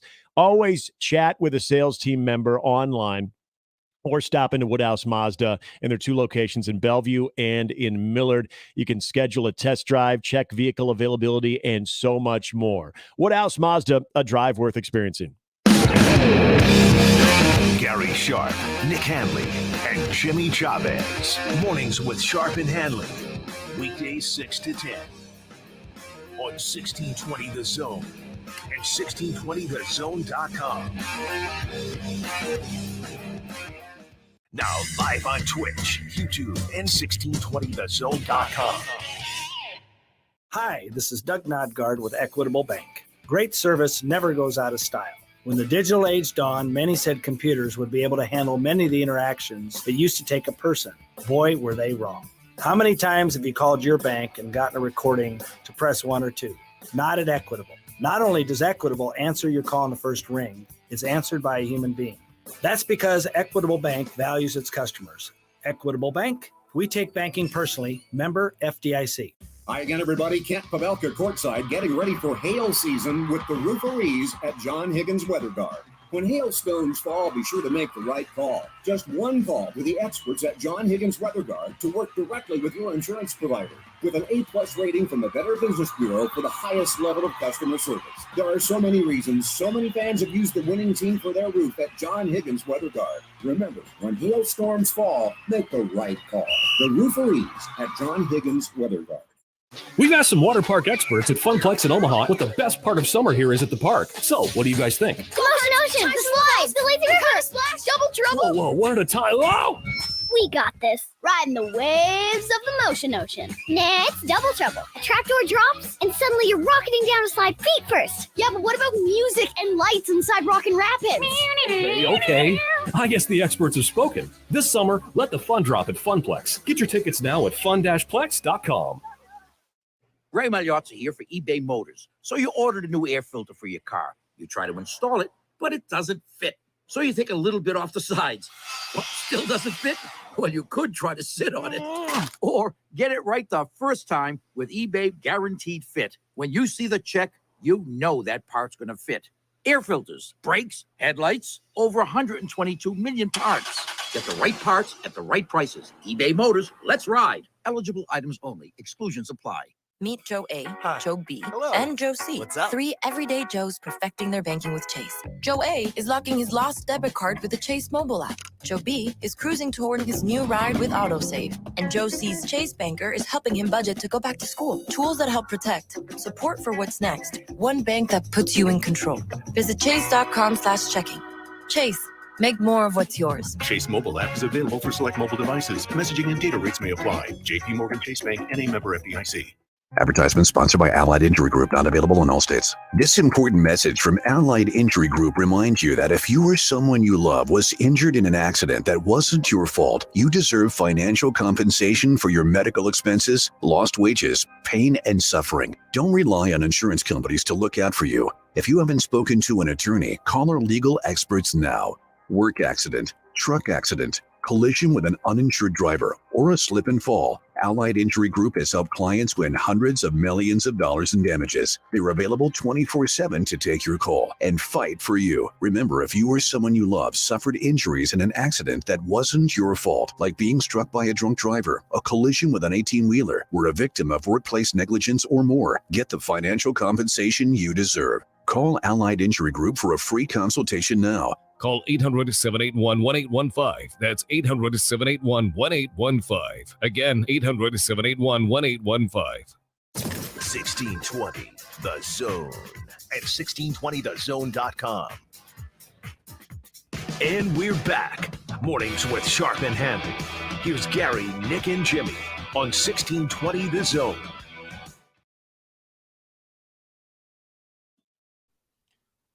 Yeah, just a quick segment here before we get into the top of the hour, and we'll get back into some of what Sam was talking about as well, and this really bizarre story. And I don't mean to laugh because it's a serious situation over by the Titanic wreckage, but especially for people who travel at this time of the year. And Gary's, you mentioned being claustrophobic. Yeah. This is not a story this is one of those like worst nightmare type things. I would just lay on the beach. Yeah. Yeah. We will get right back to that. This is why. We've got more coming your way. It's Mornings with Sharp and Handley, 1620 The Zone. Hey, where you don't have to fret is when you're looking for a vehicle, new or pre-owned. Yeah, you're not gonna sink when you go to 119th and I. You're gonna find a way to navigate all of the different decisions you got to make at Woodhouse Buick GMC and WoodhouseBuickGMC.com. They have streamlined the entire process in person or online for you to help find the vehicle that you want. And they simply do have something for everyone. Just check out their inventory, which is the same in person that you can find online, and you'll find something that meets your needs for your wants and also for your pocketbook. And they've got great offers this month on a GMC Sierra 1500. It's a 23, and right now you can save up to $2,000 off MSRP. You got to see dealer for details with approved credit. Also, the GMC Acadia, stylish SUV that gives you all the cargo room and the infotainment. You can get that for $1,500 off MSRP right now. See dealer for details. You can see offers online, and you can also talk about them in person. Again, they have made it easy on you to find the vehicle that meets your needs, new or pre-owned. In person, 119th and I, where you can experience the difference and purchase with confidence and take advantage of the knowledgeable staff that will find the vehicle that is right for you. Online, WoodhouseBuickGMC.com. GMC, we are professional grade. More with Gary and Nick after this on 1620 The Zone. Live from the Host Coffee Studio, this is 1620 The Zone. 1620 The Zone. Traffic. From the Backlund Plumbing Time-Saving Traffic Center. We have no accidents to report at this time, but you can expect a significant delay from 192nd to 168th on Center. Then on Dodge, be prepared for just a little bit of slowdown from 94th to 90th. And on L, be prepared for a little bit of a delay near 90th Street. As always, remember to stay safe and wear your seatbelts. I'm Chris Scott. This time-saving traffic was brought to you by Fernando's. Reason 16 to celebrate 30 years of Fernando's. Of course a new pair of sandals means tacos. Hey, you don't make the rules. Winner of first place in 2023's Best of Omaha's Best Mexican Restaurant. Come in and get your Fernando's fix. Tito's Handmade Vodka is America's original craft vodka. Distilled on the same land where it all started in Austin, Texas, and as good as the day it was born. Tito's is made from corn and gluten-free, 40% alcohol by volume, mainly 80 proof, crafted to be savored responsibly. Peerless Energy Systems is Nebraska and Iowa's locally owned and operated authorized solar air compressor distributor. Peerless Energy Systems provides products and solutions for compressed air systems, helping companies in manufacturing, food processing, transportation, auto body repair, car dealers, and more. Driving industry efficiency through service, support, and relationships, let Peerless Energy Systems help you increase efficiency with your compressed air systems today. PeerlessEnergy.com. The longest radio commercial you can buy is 60 seconds. We don't know who made up this rule, but here at the Nebraska Lottery, we sure wish we had more time. You see, our popular Lucky for Life Ticket Snap promotion is back for 2023. And we have so many incredible prizes, 60 seconds is barely long enough to list them all. But we're going to try. So until July 10th, visit your nearest Nebraska Lottery retailer. Buy a Lucky for Life ticket and enter the voucher number online for a chance to win Nebraska football Skybox season tickets, regular Nebraska football season tickets, single game Nebraska football tickets, an incredible Nebraska football weekend experience in Lincoln, or tickets to Volleyball Day in Nebraska at Memorial Stadium. Lucky for Life top prize odds 1 in 30 million. Well, look at that. We made it after all. You know, when you've got prizes like Ray Magliozzi here for eBay Motors. Okay, easy now. You're teaching your kid how to parallel park. Ouch! Turns out he likes to do it by feel. Don't worry, eBay Motors has bumpers, trunk lids, license plate holders, and headlights. They've got lots of headlights. When you need parts, get it right the first time with eBay Guaranteed Fit. When you see the check, you know that part's going to fit. eBay Motors. Let's ride. Eligible items only. Exclusions apply. Businesses of Omaha, settling for a website that looks like it's stuck in the early 2000s? Then it's time to level up with JM Online. Our local team builds custom websites that solve unique business needs. We're not your typical web design company. We're your partners in online success. Ready to take your website to the next level? Go to jmonline.com and request an initial call.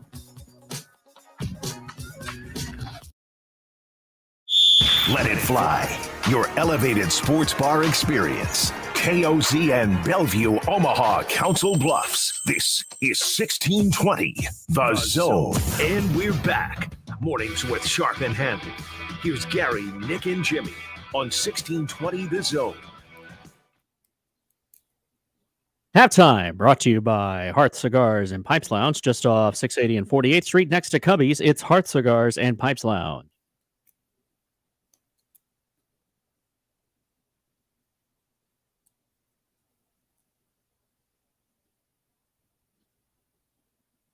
And a very happy Tuesday morning to you. It's Mornings with Sharp and Handley, 1620 The Zone and 1620thezone.com. Gary in the Exarban studio. We are here, Jimmy and myself here in the 50th and Capitol studio, getting ready for another fun day of College World Series action. It is Survival Tuesday, if you will. Elimination games in both. So positive. Yeah, well. Won't go with elimination. Survival of the fittest. Oral Roberts, TCU. These are all rematches of these guys' first games of the CWS2. Oral Roberts, TCU, and LSU, Tennessee tonight. So they will take on the teams that are 2-0. Wake Forest is 2-0. Florida is 2-0. So Florida will await the winner of Oral Roberts, TCU. And it'll be Wake Forest awaiting the winner of LSU and Tennessee. So this very odd story. And Sharpie, I don't know, like in my older age, I never used to be afraid of heights. As I've gotten older, it's a little. I don't want to say I'm afraid of it, but I'm more mindful of when I'm up high, and I'm a little bit more uneasy. I've never been claustrophobic in my life either. But when we were in Mexico recently, we were in a cenote, and we were like this underwater cave. And as we kind of continued to go through this little cenote underwater cave, like it kind of closed in on you a little bit more as you progressed. I got to say, I was a little uncomfortable doing that. Now, this story that some people may or may not have heard about yet is, I don't care if you're claustrophobic or not. This is just, no, thank you. There is a massive search and rescue operation taking place in the mid-Atlantic after a tourist submarine went missing during a dive to Titanic's wreck on Sunday. Now, this thing, it's basically like a truck-sized submarine, and it has basically a 4-day emergency oxygen level, but they have lost contact about an hour and 45 minutes into the dive. They lost contact, and this thing is essentially gone missing. And the efforts to retrieve the submersible is underway, basically taking place from Boston, Massachusetts. And one of so basically it's 3 guests in there. Then you have a pilot, if you will, and then a content person. So there's essentially 5 people in there. And one of them is reportedly a 58-year-old British billionaire businessman and explorer. And it sounds like they still, as of last night, were between somewhere of the 72 to 90 hours of having oxygen in there. But then there was this reporter from CBS who did this dive a year ago, who was in this sub a year ago, who said that once you get away from the actual, like the mothership, if you will, the launching ship, it's essentially impossible to have outside contact as far as any type of texting or the GPS signals. So as they are going to explore the Titanic, which there's just ironic, Just watch the irony movie right there. You are now lost at sea somewhere, and there's been no word on this. This just sounds awful. Okay, so I think we are all smart enough not to pay $250,000 to dive down 12,500 feet in a tin can that is essentially operated by a 1980s joystick. I'm being honest. Now, it's a scary situation, and I can't imagine being in a little tin can at that moment. And you hope for the best, but this doesn't sound good. But here's another question I have, and I watched the movie Titanic. I have watched a lot of documentaries. I kind of have studied what happened with the Titanic. Why can't people leave the Titanic alone? It's a burial site. It's not a tourist attraction, but we have to go see it. And for some reason, people had $250K laying around that they said, you know what, this is a great idea to go and do this. Just donate to NIL. I mean, I get there's a fascination of the Titanic and what happened and what's left at the bottom of the ocean floor. But man, it's a burial site. I mean, it's not like we celebrated, hey, that's cool. Look at the Titanic. Yeah, there were dead people. A lot of people there. So the scramble is on, but I mean, none of us, when you can feel the clock ticking on the oxygen supply you have, but the bigger story might end up being, and hopefully this has a good result, is what it takes to go and save these 5 people. Yeah, I mean, I have no clue, because this thing, first of all, maybe my biggest question is, it's a decently large size. There's like sonar capabilities. How does this thing go missing?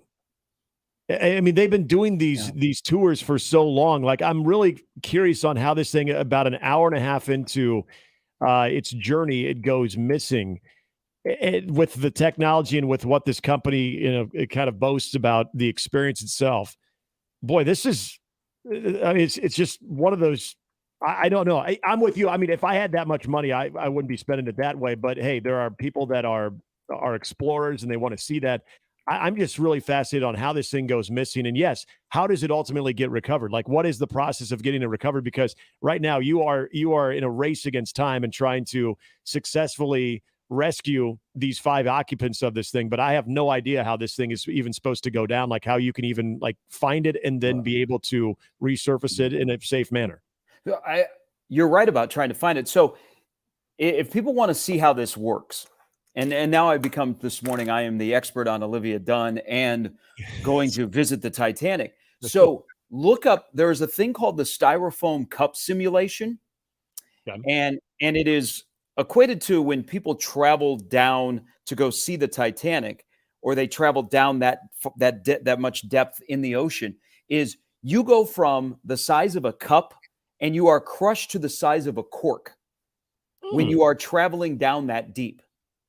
Yeah, it's called the Styrofoam Cup Simulation, and just look it up on the internet and you'll see what happens when you travel the depths of the ocean, 12,500 feet, to the capsule that you're in. So yeah, this is a race against time.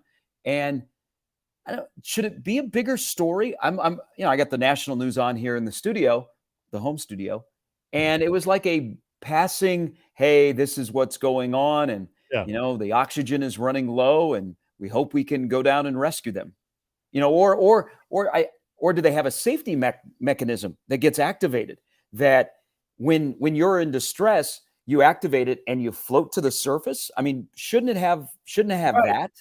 Yeah, and that's why I was reading this reporter that took this dive, David Pogue of CBS, said he did that last year, and he said the issues about the sub and the crew was when the support ship is directly over the sub, you can actually send short text messages back and forth.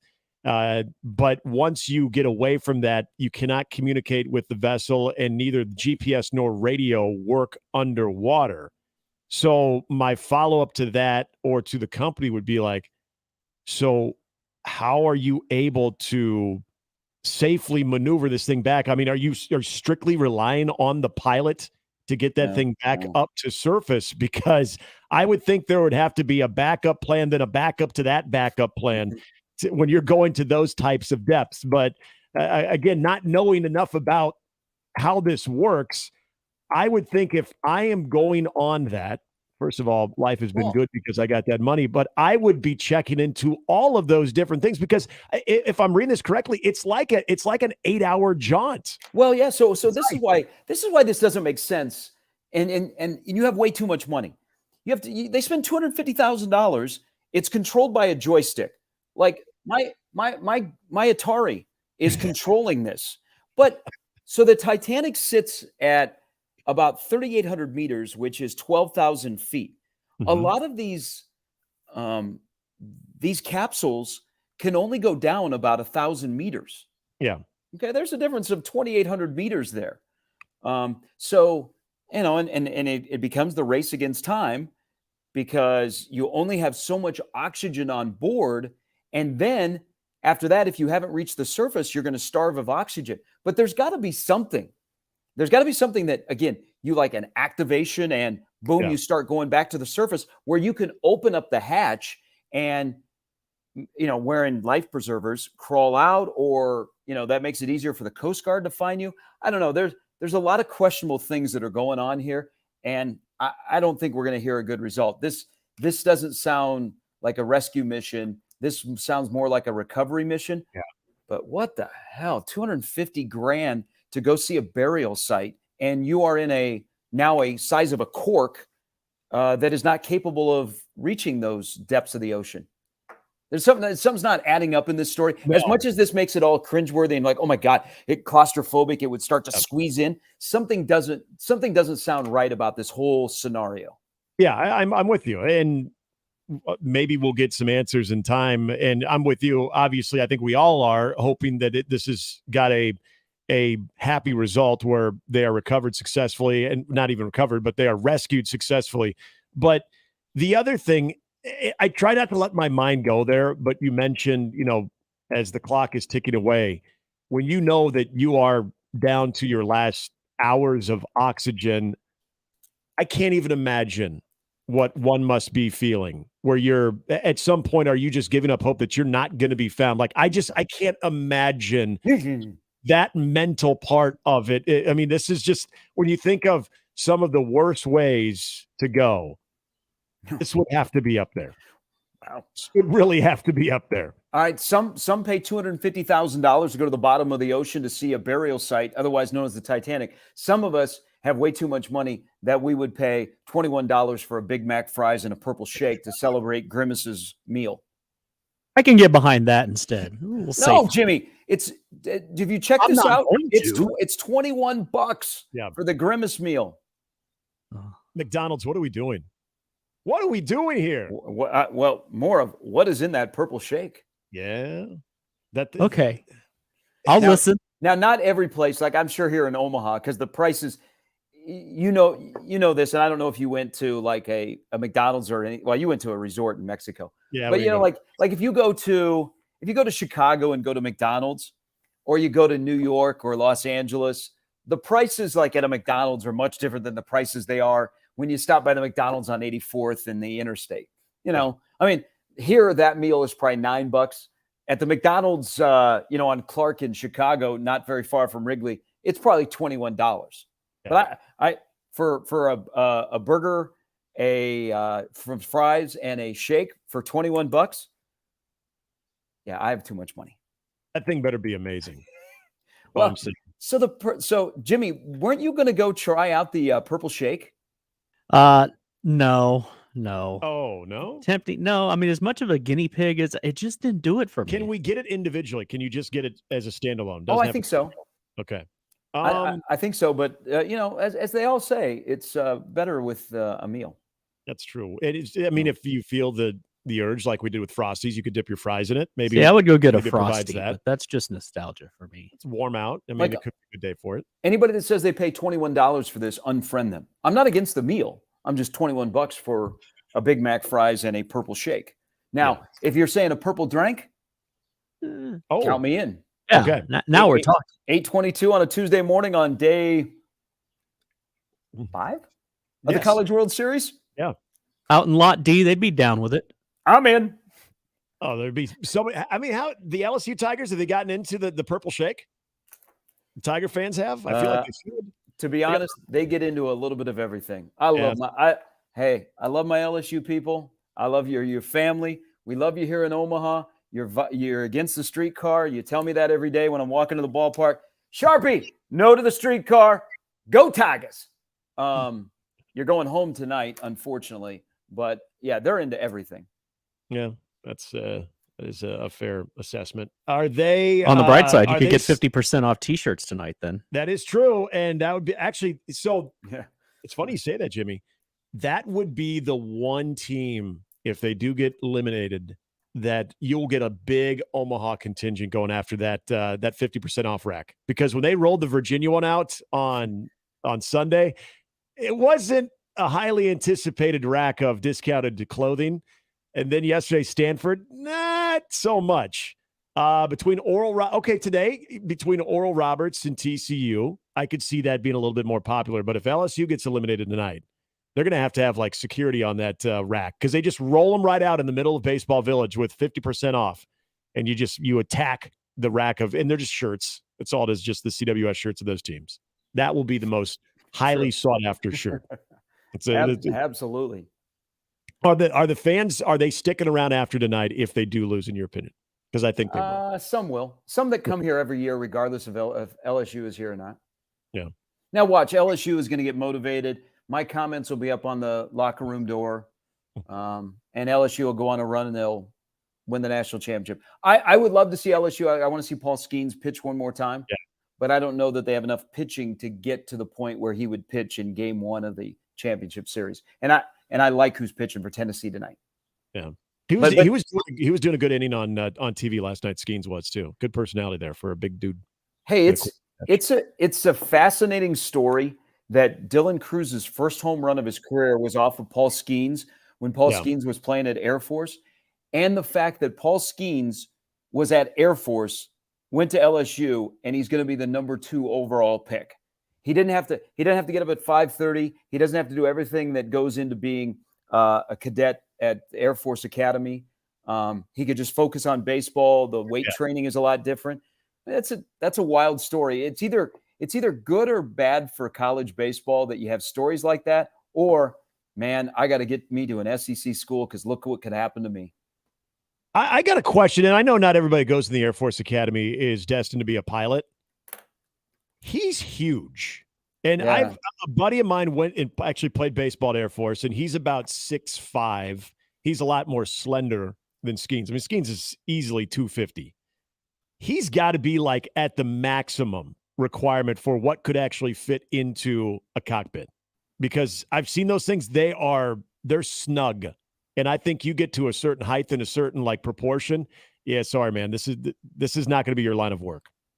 Like he is large. So you remember there was a Dallas Cowboy named Chad Hennings. Yep, that's exactly where I went. And he was 6'6". So I think the ceiling with the Air Force used to be the height requirement. You couldn't be taller than 6'6".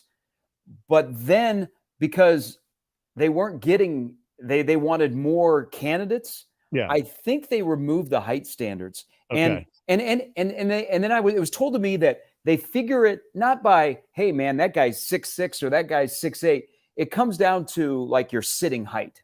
You know, when you're sitting in the cockpit, how tall you are. But yeah, like 6'6" would be like the extreme of being an Air Force pilot. Talk about claustrophobic.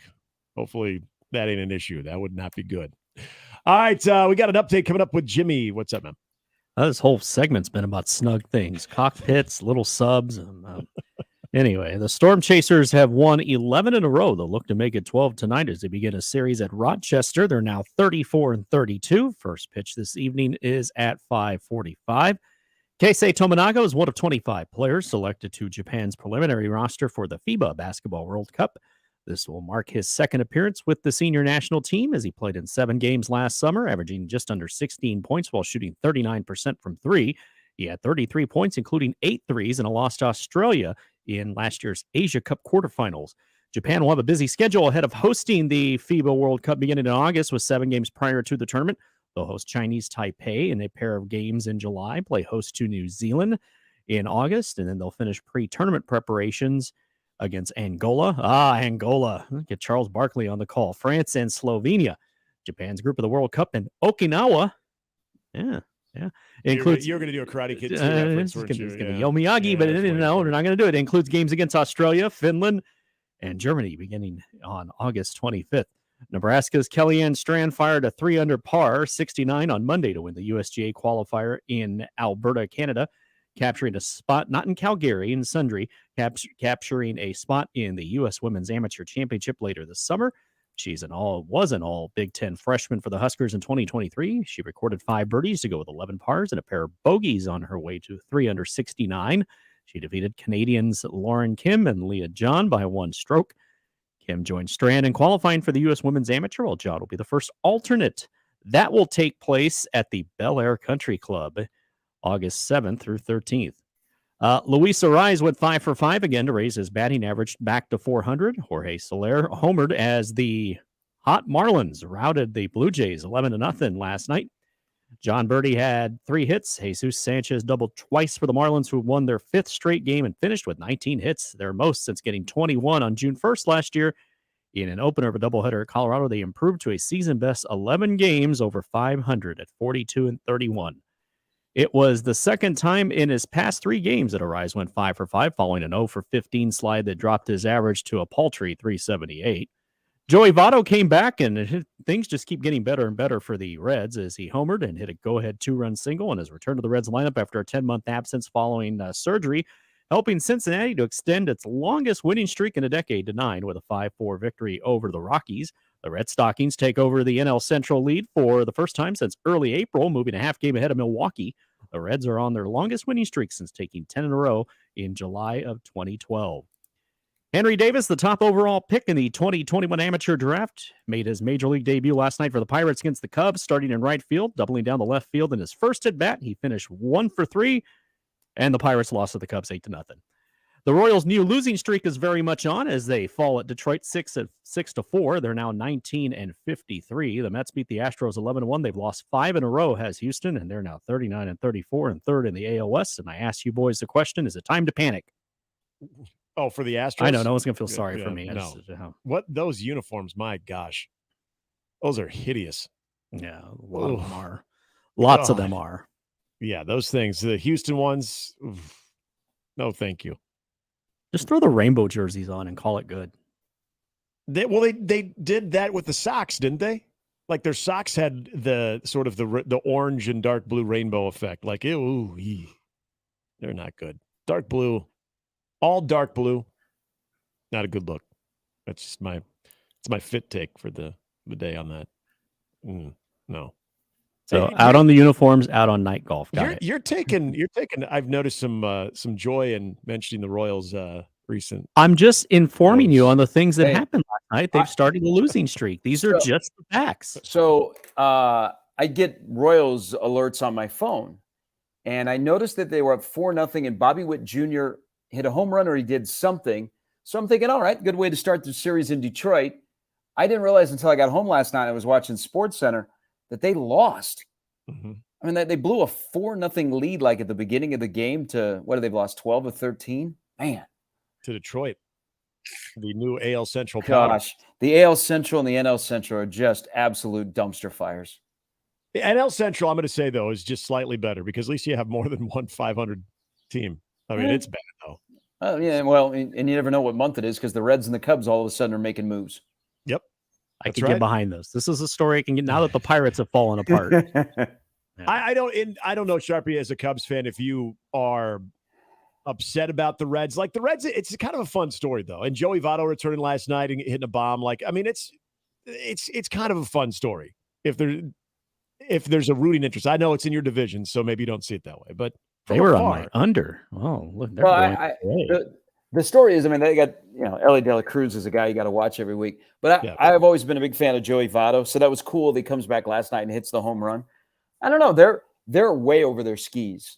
I mean, they're somehow winning games and playing well because they have a lot of holes, especially in pitching. But man, you get on one of these rolls and they've won 9 in a row, and the next thing you know, you've won 17 of 22 or 31 of 40, and you're running away with the division. You're like, how did that happen? Yeah, but it's good that it's a great baseball city. They've had success. They've had bad ownership in the past. Some might say some bad ownership now. And they've had empty seats, and they play in a ballpark that, but they're winning. That's good. That's good. They got young talent, and they finally said, you know what, we're going to call up the young talent. So they call up, McLean, and they got De La Cruz and some of the younger guys. You get Votto back, and maybe they won't be sellers at the trade deadline. I don't know they'll be buyers, but in that division, who knows? That may change things. If you are 500 and you actually think you can win the division, you might try and make a trade that you would have never saw coming. Just get to 85 wins. You were bagging on the ballpark. You know what you can do at that ballpark, though? You can place bets, and you can get some inside information from college baseball coaches as well. Well, you can bet on Thursday at the casino in Lincoln. Hey, all right. That's exciting, too. Speaking of Lincoln, Sam brought up some things in our conversation. If you missed that, it'll be up on the radio replays. We talked to Sam back in the 7:00 hour about just overall recruiting class rankings that I thought was interesting, and we want to get into that. Also, have you seen who LeBron is hanging out with lately, and who is also now a unrestricted free agent? Is there a connection there? We got a lot to get to. We still got Andy Kennedy before we're out of here as well. It's Mornings with Sharp and Handley on 1620 The Zone. As you make your way to the downtown Omaha area and you're getting ready for some more college baseball today, think about our good friends over at Templeton Rye, because they are bringing a few all-stars of their own. They've got the all-star lineup of a 4-year, 6-year, and now new 10-year reserve. Templeton Rye is the perfect way to celebrate your home team.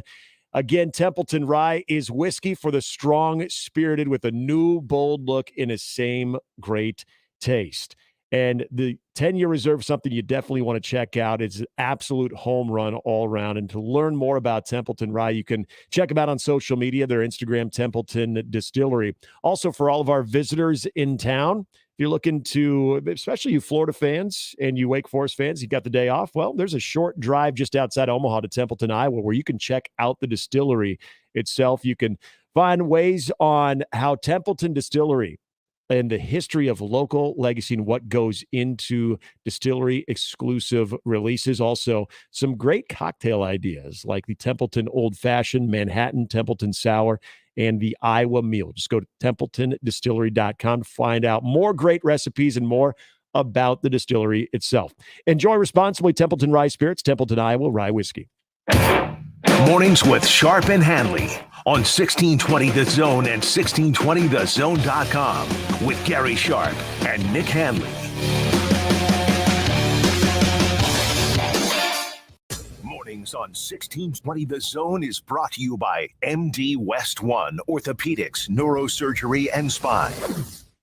Previously on Unsportsmanlike Conduct. We have NIL, we have transfer portal, we have conference realignment. Do we need like a new scandal? Man, I just love the games. I just like games. Well, it's people don't like the NBA because it's all drama. They don't like the games. People love all the drama. That's what college football turns into for 9 months. Well, have you seen the non-conference schedule? It sucks. Oh, man, it is pretty bad. It sucks. Unsportsmanlike Conduct with John Bishop and Josh Peterson. Weekdays 2 to 6 on 1620 The Zone.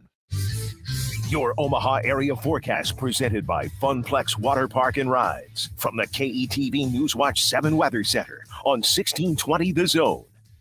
Another hot and sunny day ahead for Tuesday. A tad on the muggy side, though a little bit more breezy with southeast wind gusting 15 to 20 miles per hour. Highs around 94. I'm meteorologist Sean Everson from KETV Newswatch 7. 1620, The Zone. Traffic. From the Backlund Plumbing Time-Saving Traffic Center. We have no accidents to report at this time, but you can't expect a significant delay along eastbound I-80 just near 84th Street. Then on Dodge, be prepared for a significant slowdown from 94th to 90th. And on 204th, be prepared for a significant slowdown from Harrison to Q Street. As always, remember to stay safe and wear your seatbelts. I'm Chris Scott. This time-saving traffic is brought to you by Backlund Plumbing. Backlund Plumbing, the most referred plumber in town. Backlund Plumbing is the most referred plumber in town, and that's because of our professional plumbers. If you'd like to join the Backlund Plumbing team, go to backlundplumbing.com. Hi, this is Doug Nodgard with Equitable Bank. Great service never goes out of style. When the digital age dawned, many said computers would be able to handle many of the interactions that used to take a person. Boy, were they wrong. How many times have you called your bank and gotten a recording to press 1 or 2? Not at Equitable. Not only does Equitable answer your call in the first ring, it's answered by a human being. That's because Equitable Bank values its customers. Equitable Bank, we take banking personally. Member FDIC. Switch to Cox Mobile and instantly save $200 on a new iPhone 14. So whether you're keeping up with your book club, It all began in Manchester. or sharing your latest recipe, you've got a plan that fits you based on the data you need. Switch today and instantly save $200 on a new iPhone 14 featuring the most impressive dual camera system on iPhone. The new Cox Mobile. We're different because you're different. Limited time offer for existing and new Cox Mobile lines. Prices exclude taxes and device activation. Other fees and charges are subject to change. Other terms and conditions apply. Learn more at cox.com/mobile.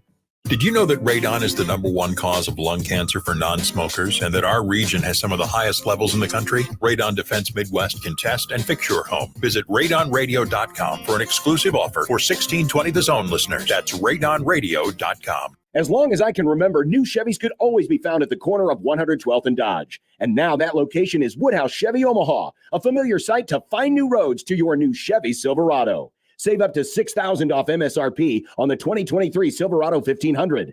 I've seen the huge selection, all with the features, styles, and colors you're looking for. Now you can too.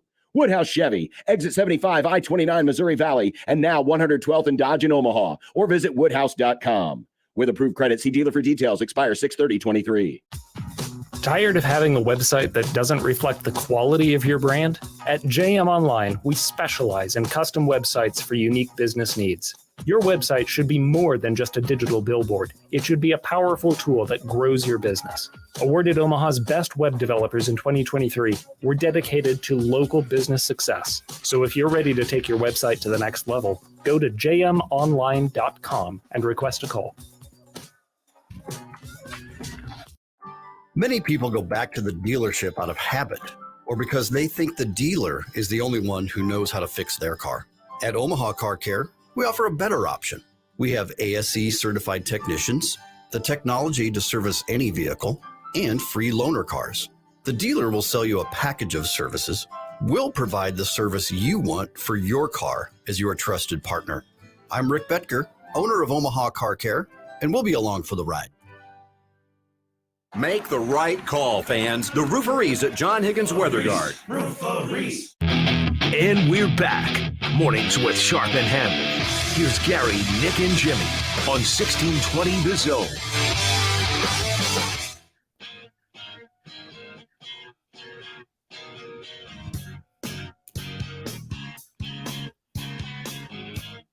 They're just showing the Joey Votto home run and with all of the different props that everybody has using. something. The Viking one that the Reds are using with the cloth cape and the Viking horn helmet, underrated. I would say it's underrated. No Kirk Cousins jersey. Oh, that's a different type of Viking right there altogether.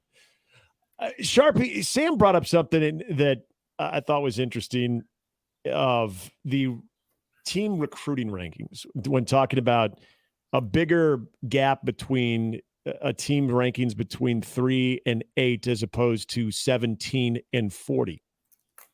And I think if you do look at and we can use Nebraska as an example here, where you did have a lot of class rankings, as Sam alluded to, where you were 21, 22, 23, and then you're looking at teams like Wisconsin at times when they were maybe in the 35, 36, near in the 40s, and you look at what they were pulling in compared to what Nebraska was, and then you'd see the result on the field. It's hard to argue that, but this, again, to me, comes down to a program that understands their identity. So if we're just using those two schools as an example, would that clearly be the case of Wisconsin? They don't, you know what, if they're in the top 25, great. And this is, new school Wisconsin, we'll see.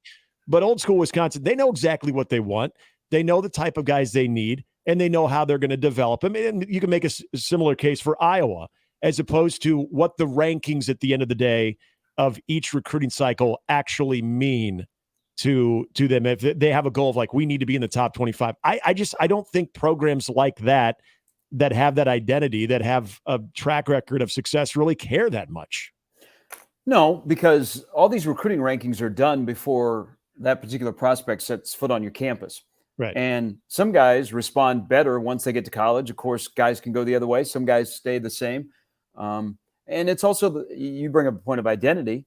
It's the identity of what you do with them. See, this is where I think in this case, and there is no doubt that Nebraska's recent haul is not super buzzworthy, and Nebraska's not. And this is where I want to see, and this is the question I have: when does it flip that Matt Rule wins recruiting battles?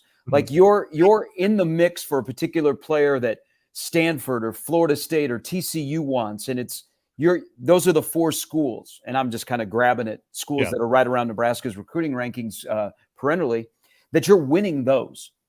I want to start to see those, but I also think you have to step back and go, okay, this is a whole different type of staff when it comes to their approach to recruiting. What did we knock Scott Frost for? They could recruit. I mean, Nebraska has annually been able to recruit very well. There's a lot to like. If you don't use excuses and you get out there and you grind and you get on the pavement and you sell a plan and you stick to it, Nebraska is going to find themselves around 20, 22, maybe even bumping up to 15 in most seasons. And then it becomes, okay, does your recruiting rankings exceed your on-field performance or vice versa? And you always want your on-field performance to exceed your recruiting rankings. Not everybody is Alabama, Georgia, Michigan, Ohio State, the teams that are, recruiting in a whole different stratosphere. But I think we might have to adjust. And instead of making a quick evaluation to go, Evan Taylor, man, is he going to play wide receiver, not defensive back? Why is he here? Did he just jump on Nebraska because it was the best offer and he wanted a spot? Well, he probably in the moment, we're going to make an evaluation, but probably need to wait a little bit to see. The thing I was disappointed in about Scott's staff is I don't think they were great across the board in evaluation skills. Like they couldn't look at a prospect and go, man, that guy with our development, we project him, he can play in the Big Ten. And so there were offers where I thought the evaluation process before they ever got to campus was completely wrong. And some of those guys are still on the roster. So the evaluation skills are different with this staff because they have a plan, they've stuck to it. And then in certain cases, they've taken the evaluation skill of an under-the-radar, probably not highly recruited player, and they've been able to develop them. So is that going to be the majority of the roster at Nebraska moving forward? Probably, but at some point, Nebraska under Matt Rule will realize, and when you sprinkle in some wins and success, that you can get wins. You can recruit that four-star kid. I'm just wondering when that happens. Yeah, and this goes back, and I'm glad you brought up the evaluation part of it, because this goes back to a conversation we had when you brought this up again like a month ago. And I really did think that was something that when I think of the development process with the previous coaching staff, and no, this is not the, bash on the previous coaching staff, but this is just kind of comparing the two. That was an area that I never even thought to consider of. It's not getting guys on campus and just not having that consistent development. It's who are you offering in the first place? Yeah. And that is something that I always feel like we sort of skip over that, or at least, your casual fan will skip over that because we assume if they're getting offered, then they're worthy. And I know a lot of us will do this where, okay, who else is in the offer list? That's how we sort of judge what type of player this could be. If it's not a local guy, if it's someone that's outside the market, we're saying, okay, well, Minnesota's in on them, Colorado's in. Okay, then they must be okay. But who are you actually offering to? And then furthermore, this is what I wanted to get to as well. I'm assuming when you're visiting and you get that offer, you are pitched a plan. And here's how we see you. Here's how we see you fit into our system. My biggest question with the previous staff has always been, what was the plan? And was there a plan? I mean, I guess that's the because that's what I always wanted to know. So that's a good question. So let me pose this question to you and to everybody else about the previous staff and their evaluation skills that lead to an offer compared to the current staff with their evaluation skills that leads to an offer. And I'm going to use him because he's still on the roster, Emmett Johnson. So Emmett Johnson is from Minneapolis. Now, Emmett Johnson was offered by Northern Iowa. He was offered by Central Michigan. He was offered by Eastern Michigan. He was offered by South Dakota. He was offered by North Dakota. He was offered by South Dakota State. He was offered by Montana State. He went on an official visit to Central Michigan. He was offered by Western Kentucky.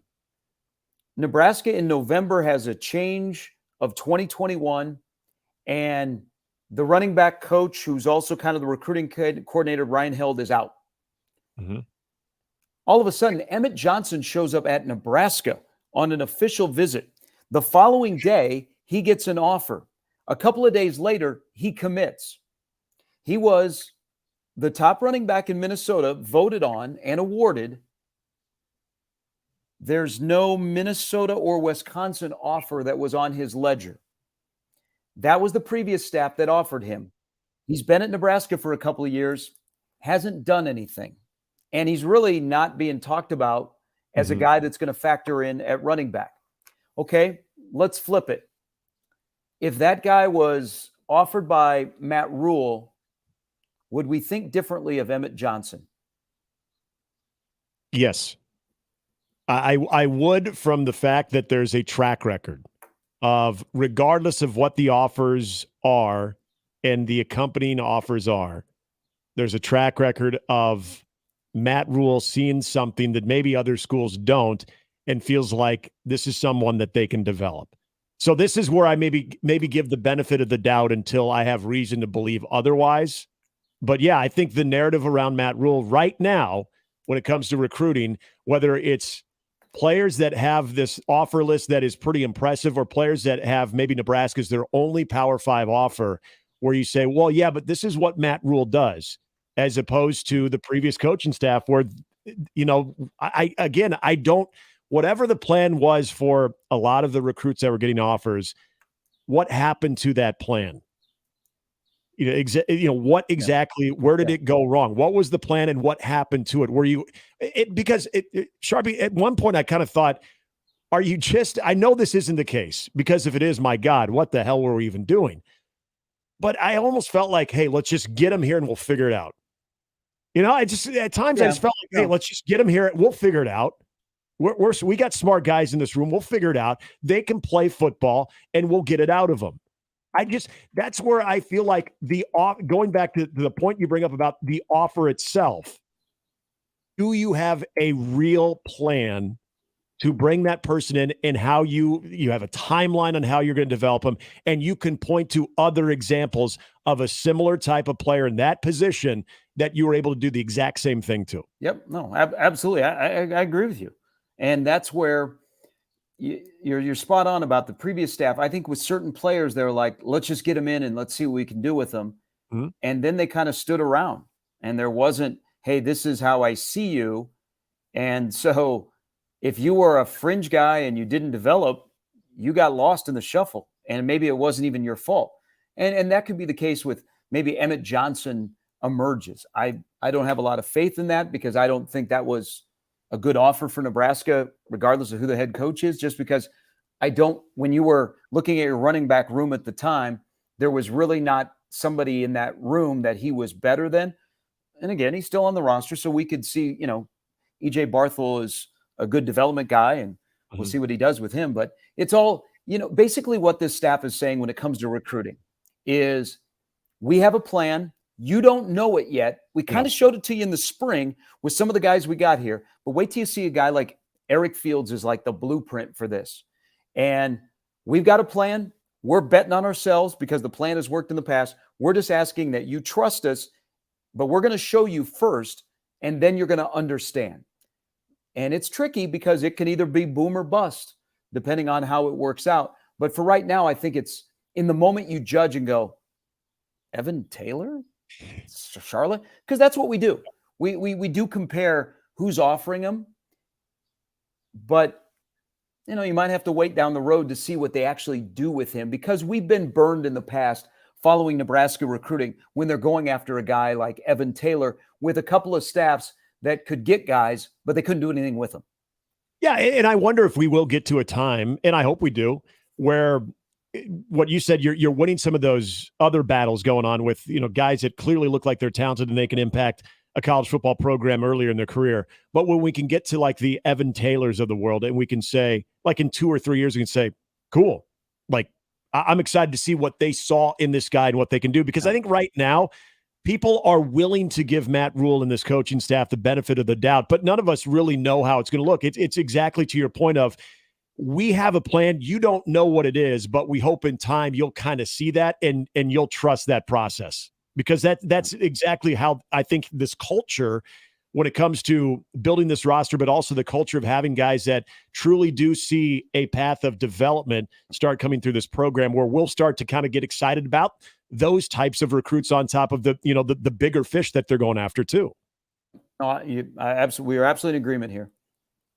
I want to talk some college football here in a moment, because Nick Saban, again, it's nothing different. He's talking about how Alabama should have been in the college football playoff. But as we expand, can we at least feel very confident that conversation will go away?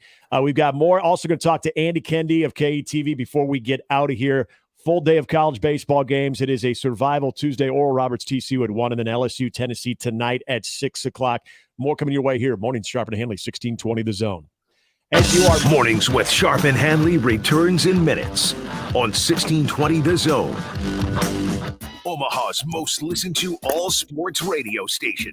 Again and again and again. 1620 The Zone.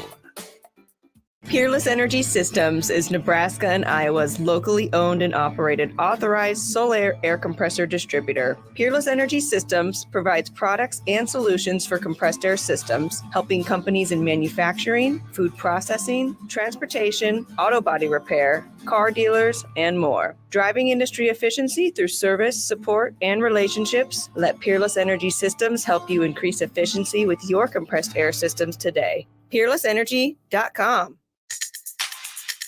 Let It Fly Sports Bar is your elevated sports bar experience. Located in the Capital District in downtown Omaha, experience Let It Fly's unique brand of hospitality with 2 floors, 2 bars, 2 expansive outdoor patios, and an in-house podcast studio with live broadcasts of the Let It Fly show, hosted by me, Michael Severe, and Josh Jones.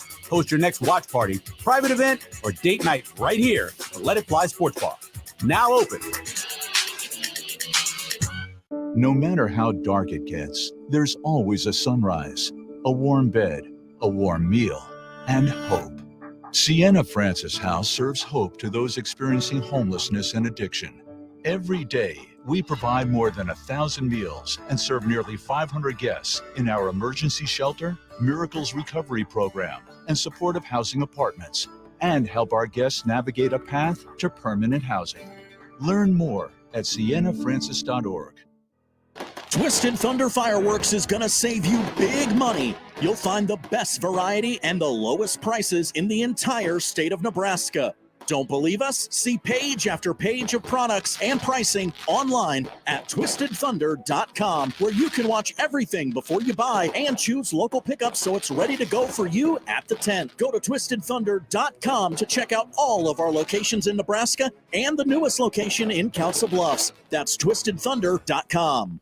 This is a special alert to all Americans who own a vehicle with less than 200,000 miles, with an auto warranty about to expire, or with no warranty coverage at all. Due to a decline in the economy, CarShield is announcing a low-cost, month-to-month vehicle protection plan that is now available to the public to save any driver out-of-pocket expenses on future auto repairs. Call now to find out how you can pay almost nothing for covered auto repairs. Yes, you heard that correctly. Pay almost nothing for covered auto repairs. An open phone line has been established for all drivers to call for a free quick quote. Call 800-736-2098.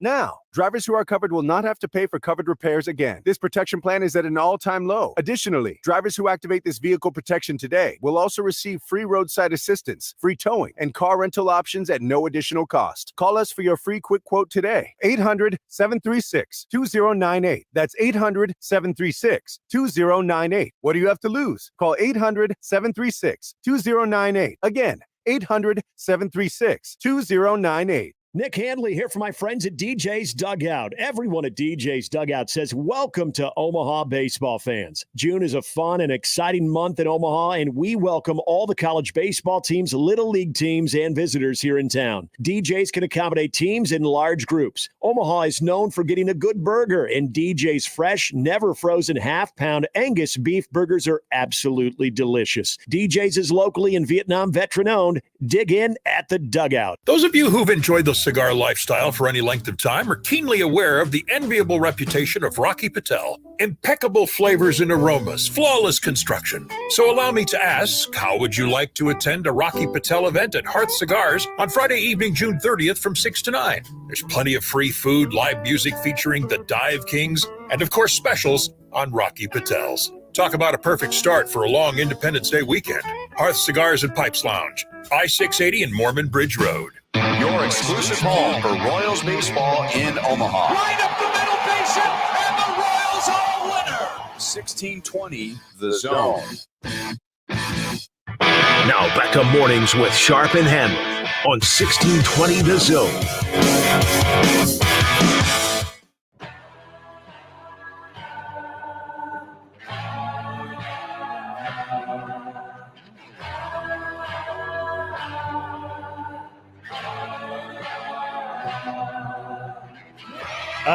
There's some stuff happening on our stream that just has Jimmy laughing very hard.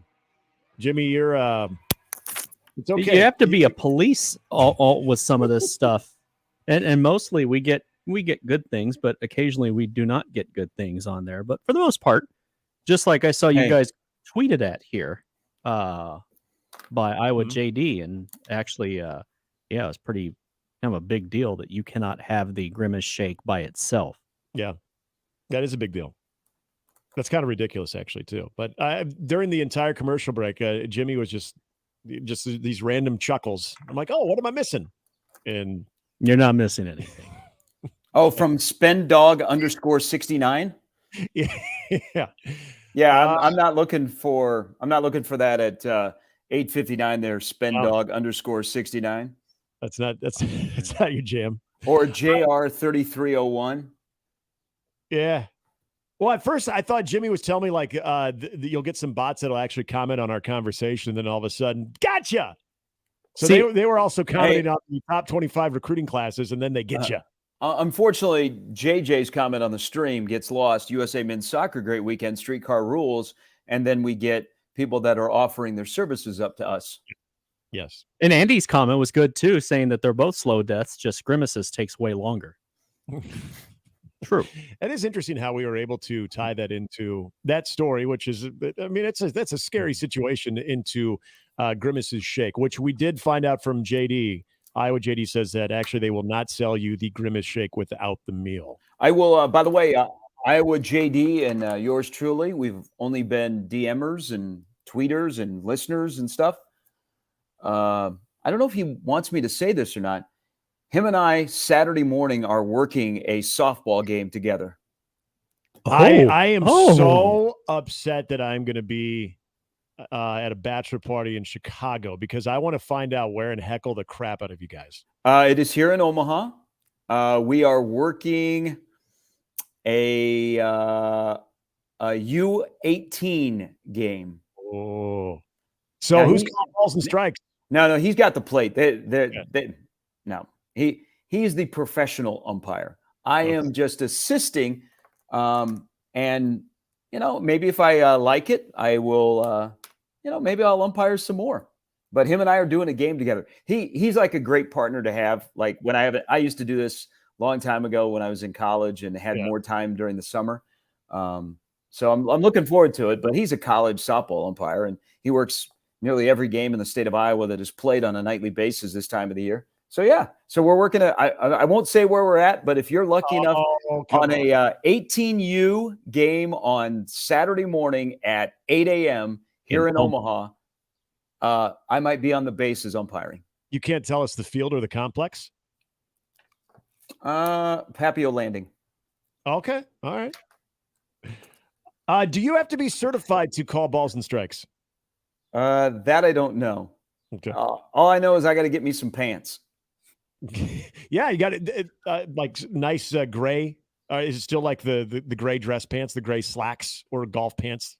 Yeah. It's Heather Gray pants that I have ordered that are on the way. Okay. Hopefully they get here by Saturday. Yeah, you gotta be professional. Yeah, I'll be fine. Is there an umpiring referee officiating store in town you can just go and buy gear? Yeah, I think it's called Nebraska Sporting Goods. Like what? It is? Okay, like on the 84th? Yeah. Okay, so I can go and get a ball strike counter? Yep, you should be able to get that. You could get a school book if you want to. Yeah, because JD, he loses track of the account. Yeah. You can get a ball strike out counter. Yeah. Remember the old little it's got like the little rolly thing there? Yeah. You should be able to get all that gear. Well, I would like the challenge to be in place because I want to look to the dugout and the head coach touches his ears. And then Iowa JD and I have to get together in the middle of the field and discuss it. And then I get to raise my hand and go, Papillion La Vista is challenging the call on the field. Do they have an ABS system in place? No. College baseball might need one. Hey, but speaking of that though, there is a company that is building youth fields throughout the country, and they are installing an ABS system.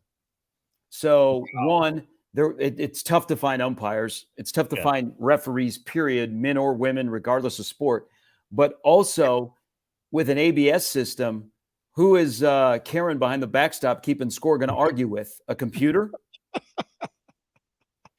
Yep. Yeah, she's going to be looking at wherever the technology is. She might be yelling at the scoreboard or just the press box, assuming that it's up there. If there's no press box, I don't know. Don't worry. She'll find one.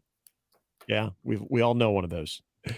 Getting into our final hour, we're going to set you up for our Omaha Baseball Village coverage as well. That comes at you at 10 a.m. with Connor and Josh. We will get you out there in a minute. Well, no, not a minute. We still got another hour. We're going to talk to Andy Kendi of KTV as well as we continue to roll on here. Mornings with Sharp and Handley on 1620 The Zone.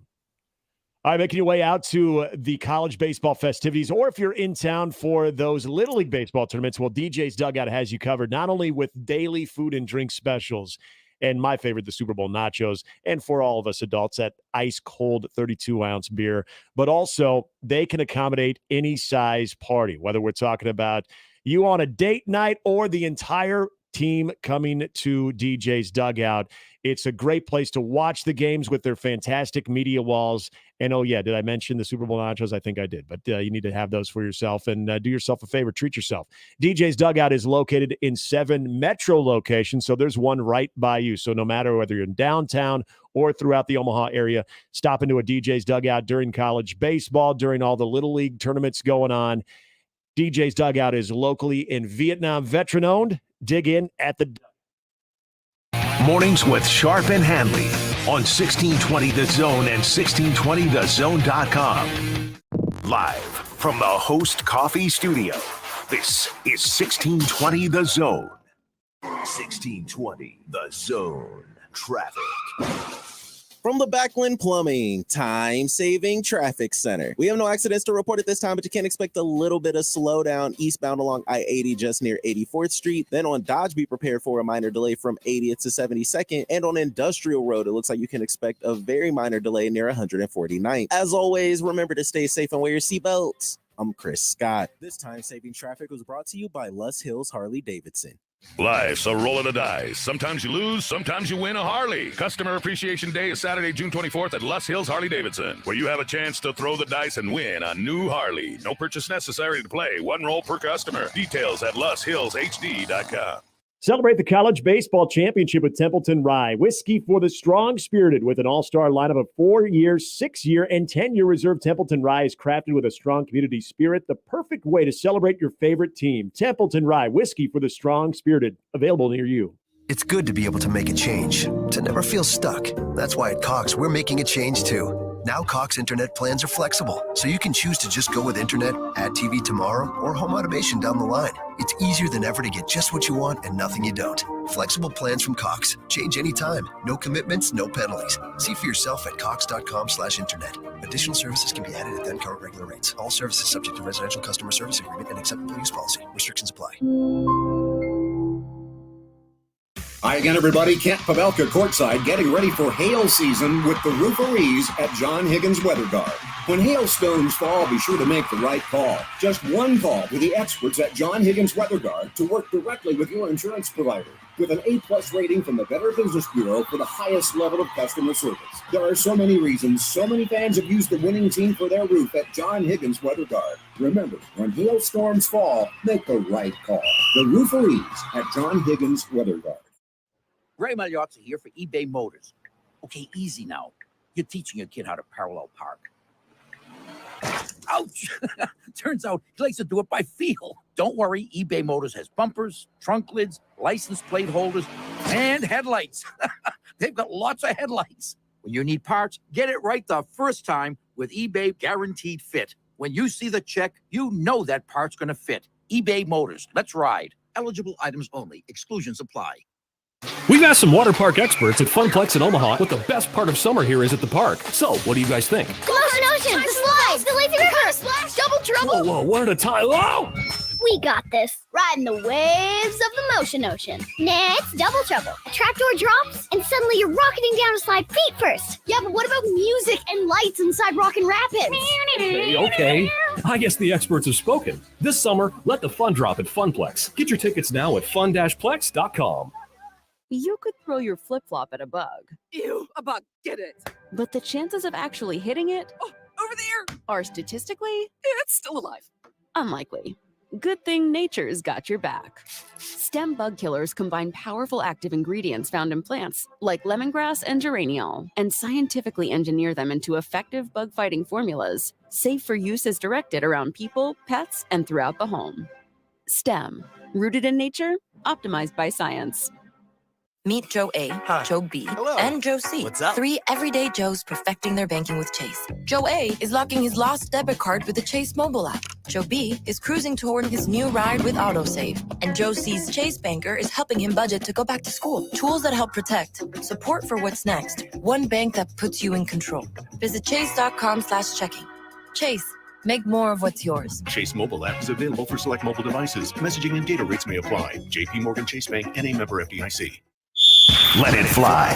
Your elevated sports bar experience. KOZN Bellevue, Omaha, Council Bluffs. This is 1620 The Zone. Now back to mornings with Sharp and Handley on 1620 The Zone.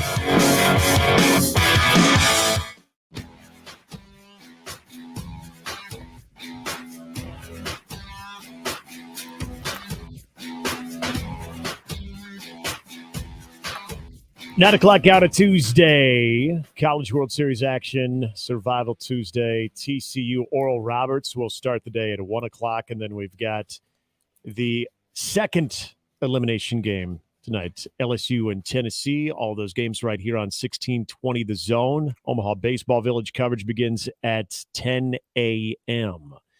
You think will the Omaha Sun be different than the Sun that was out last night? Well, okay. Ask my friends at ESPN. Omaha Sun is different.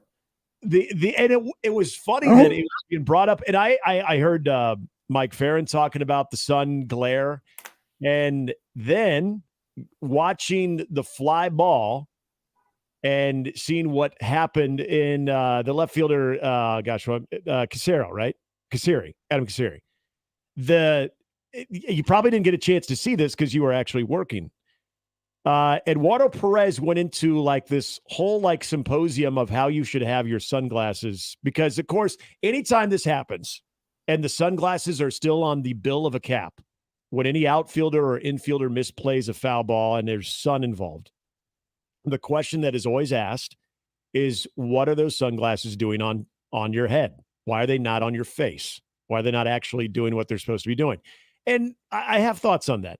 But this was, I know he was trying to make a point, but I just thought it was kind of funny. Eduardo Perez said Sari needed to have the sunglasses at the bridge of his nose where his eyes could see above them. And as soon as the fly ball is up in the air, he can just push them right up against his eyes, and then he should be able to see it. As opposed to, trying to shade the sun with your glove that a lot of people do, or just having the sunglasses on, period. But he said, keep them on the bridge of your nose so you can see above the top line of the sunglasses, and then just push them back so they can rest the way that they're supposed to on your face, which was interesting. And I think Eduardo Perez is a very good baseball analyst. This was one, though, I was like, how many people do you know actually do that? Yeah, I'll have to go back or ask him today. Yeah. So this is last night, Wake Forest left fielder who had his shades on top of his hat had a line drive that he lost in the sun. He's playing left field, which the nighttime games, the sun lingers in left field a little bit longer. And so it was a line drive that basically it zipped over the top of his head, and it was an important moment in the game for LSU. And so the left fielder, I asked this of the Josh Pearson, who's the left fielder for LSU. And he said when you're playing night games here, he noticed on Saturday night, wearing sunglasses doesn't do you any good because the ball is coming out of the shadows. And so it makes it even tougher to see. He goes, I put them on. He goes, but the majority of the time I'm shielding my eyes with either my hand or my glove. Mm-hmm. Now, also, the LSU players wear sunglasses that are prism glasses. Now, I don't know enough about sunglasses, but I was kind of explained briefly the difference. So prism sunglasses, basically, there's no glare. Yeah. The Wake Forest guys wear polarized sunglasses. So there's a little bit of I can see why the ball would look different coming out of the shadows. Yeah. So, I mean, there's different ways to approach it, but the sun in left field is a beast. It's coming out of a double-deck stadium. And then there's the part of the Chuck where you have the upper level, and then before the roof is actually, you get to the roof from the 200 level, there is that opening. And so guys have said that playing in the outfield, if the ball goes up high enough that it goes into that opening where there's no stands, you can lose it as well. Yeah. So that was a key moment last night. And I know everybody's got theories, and especially they were crushing the kid because, hey, you're supposed to put sunglasses on your face, not in your hat. I'll have to ask. I've never heard that before. But whatever happened to the flippy sunglasses? I know where you had them up, and then if the ball was coming, guys would just flip them down. Some of them would be attached to the brim of your hat. Where'd those go? I don't know. Makes me think of Ed Rooney. I think, that's right.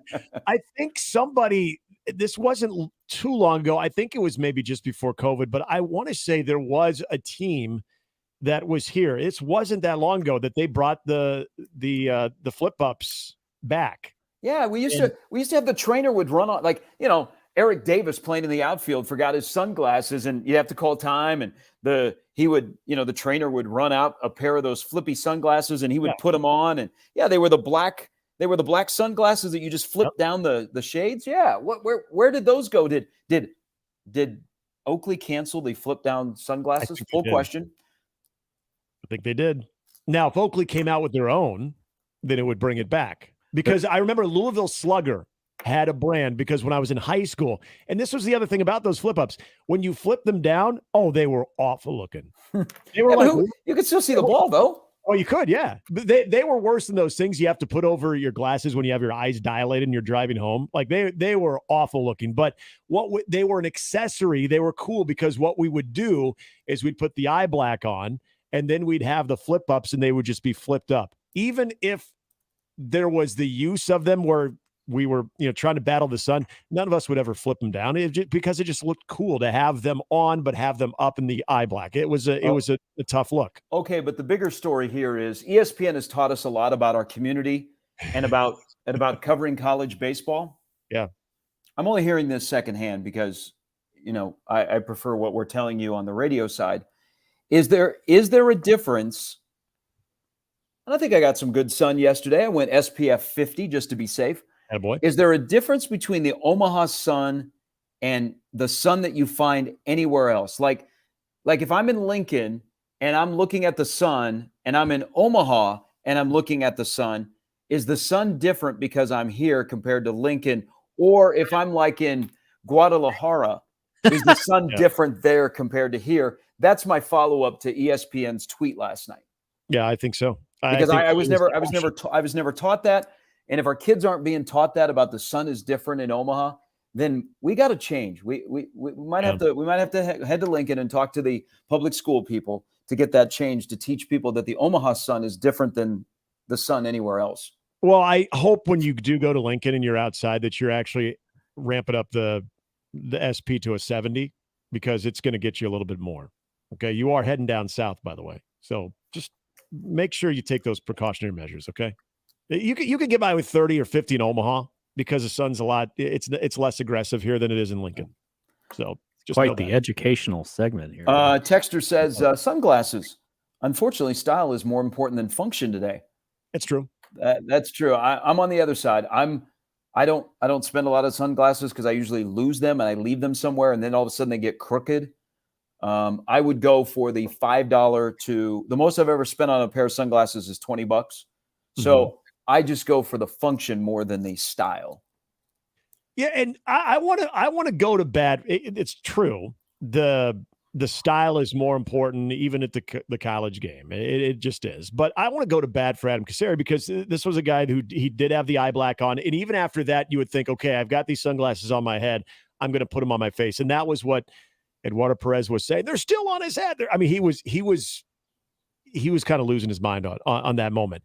You brought up the point of when you do have the shade, when that ball is coming out of the shadows there, sunglasses are not going to help. And this is something the teams work on. You work on it in high school, you work on it in college, of playing sunball and being able to shade half of the sun and be able to detect the ball. I mean, there are drills that you do to where you understand what type of like shade you're dealing with and where the sun is on, given moments. So I felt bad for him because he was getting absolutely ripped on by a lot of people because they saw the sunglasses still sitting on the bill of his cap, when anybody who's ever played the game and understands there are certain elements that, where the shadows are, that the sun, putting your sunglasses on could actually make it worse, where you can't detect it at all. So just to think that, well, he lost it in the sun, he's got sunglasses he's not using, well, that's on him, he's an idiot. No, that's not the case. It wouldn't have helped him. And trust me, if that happened and he felt that his sunglasses would have helped him, he would have popped them right on as soon as that happened. There was a reason he never put them on. It's just, and I don't know. Maybe Eduardo Perez is onto something, though, of just letting him sit on the bridge of your nose, and then as soon as there's a pop fly, you pop them on. I've just never seen anybody do that. I would like to know if Eduardo Perez ever did that in his playing days. I've never seen anybody do that. It was a interesting suggestion. I don't know if I want to say it was a great suggestion, but it was an interesting suggestion. So we'll see today if anybody, especially in the night game, if the outfielders have sunglasses at the bridge of their nose, just sort of hanging off like cheaters, like when you're wearing cheaters, and then you push them back up as soon as there's a fly ball. But wouldn't they slide down? I would think so too.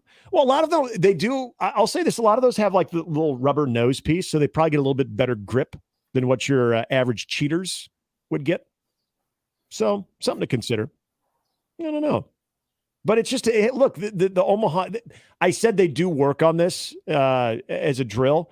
but they don't work on it in Omaha. It's that Omaha sun. It comes back to the Omaha sun just being very tricky. So welcome to the Chuck, folks.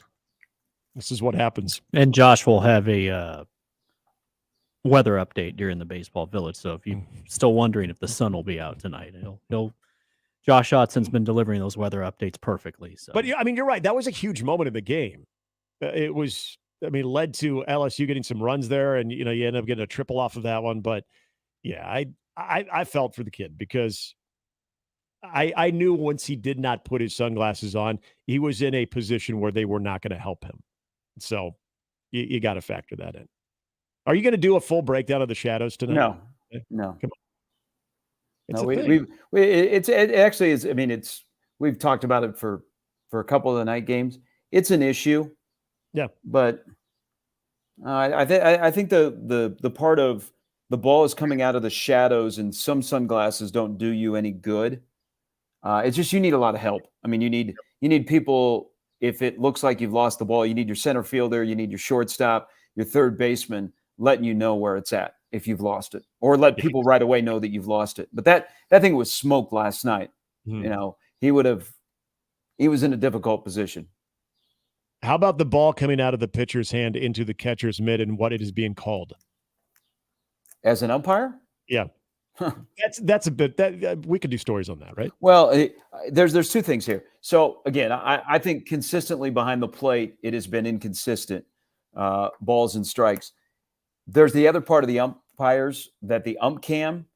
If you're like Connor and you think you can land a plane, hit a 103 mile an hour fastball from Hunter Green to the Reds, I just want you to watch the umpire cam when Chase Burns of Tennessee or Paul Skeens are throwing 100 miles an hour, or they're throwing a wicked slider, and you're seeing it on the ump cam and going, oh, yeah, I could hit that. Come into this dark room with me and let's have some speaks. Yes, indeed. The I don't want to bag on the balls and strikes right now, but look, I mean, you think it's been inconsistent, right? Oh yeah, that's the thing is, I felt like maybe you're going to have a game or maybe even a day where it's like it wasn't great. And you've seen every game, and you've seen them in various views from up top and on the field. Has there been one game where you're like, okay, it was actually pretty good? I can't think of one game where LSU Tennessee. I thought Billy Van Raphorst, his night behind the plate, he was pretty good.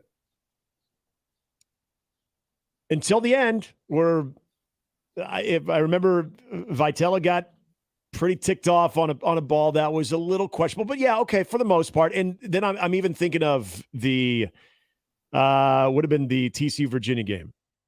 I think was okay, if I remember correctly.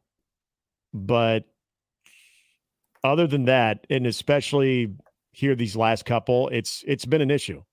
And it's been different guys too. It hasn't been the same guy. That's what it's unfortunate because you've got some great pitching performances going on. You got some great arms, and then the hitters too. And that's something to consider too. When we look at the offense, the ball is still leaving the yard when you're seeing good contact. But as a hitter, if you're able to adjust to a guy's strike zone, but that thing is kind of floating all over the place, that's also a bit of a issue for your offense, not just your pitcher too. So it's kind of working both ways right now. Well, I don't know if you get better. There's a guy named Angel Campos who's working the College World Series. Yeah. I don't know. I don't know if you saw him in the regional. He's working in the College World Series. That's all you need to know. Yep. Going to come back again. We got Andy Kendi just around the corner. Get his thoughts on all the happenings at the College World Series and more. A little college football as well. Mornings with Sharp and Handley on 1620 The Zone. Gary Sharp, Handley, and Jimmy Chavez. Mornings with Sharp and Handley. Weekdays 6 to 10 on 1620 The Zone and 1620thezone.com. Mornings on 1620 The Zone is brought to you by MD West One Orthopedics, Neurosurgery, and Spine. Previously on The Crossover. I pack a cooler for any possible excuse that I have. Really? I've packed a cooler at my house before to sit and watch March Madness. Is this true? Yes. I like getting a big old bag of ice and then, breaking up the ice. This is a wild take. No, it's not. You buy big bags of ice just to sit in your living room and watch March Madness? I have done that. I don't do it. Mornings with Sharp and Handley. The Connor Happer Show. Unsportsmanlike conduct. 6A to 6P. 1620. The Zone. Your Omaha area forecast presented by Funplex Water Park and Rides. From the KETV Newswatch 7 Weather Center on 1620 The Zone. Another hot and sunny day ahead for Tuesday. A tad on the muggy side, though, a little bit more breezy with southeast wind gusting 15 to 20 miles per hour. Highs around 94. I'm meteorologist Sean Everson from KETV Newswatch 7. Do you know the common signs of transmission trouble? Your engine revs before falling into gear. Shifting is rough, or you're leaking reddish-brown fluid. Knowing the signs could mean repair instead of replace. That's where we come in. We're certified transmission. The job done right at the right price. Hi, this is Doug Nodgard with Equitable Bank. Great service never goes out of style. When the digital age dawned, many said computers would be able to handle many of the interactions that used to take a person. Boy, were they wrong. How many times have you called your bank and gotten a recording to press 1 or 2? Not at Equitable. Not only does Equitable answer your call on the first ring, it's answered by a human being. That's because Equitable Bank values its customers.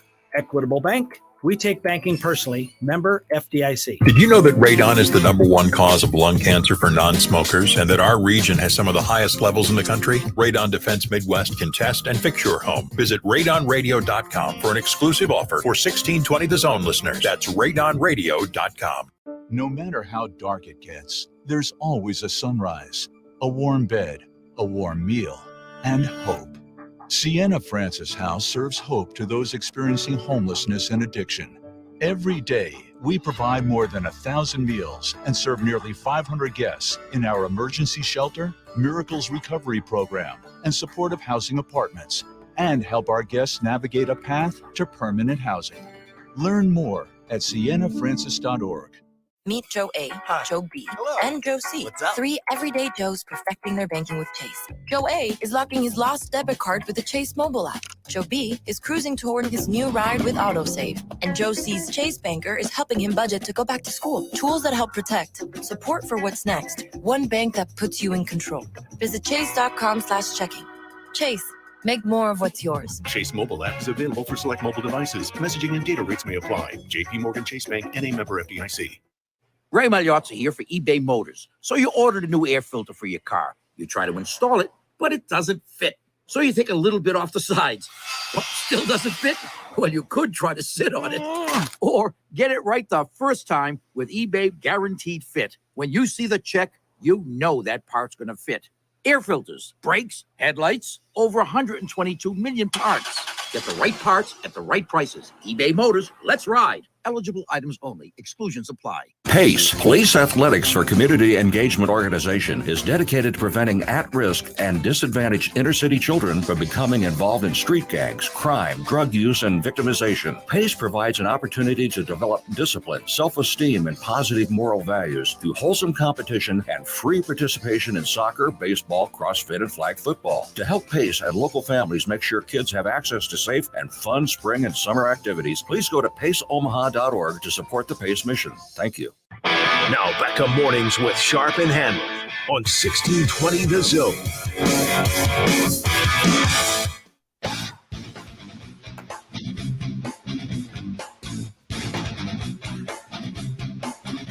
In just a moment, we are going to be talking to Andy Kendi of KETV, get some College World Series thoughts, and the KETV sports machine out in full force.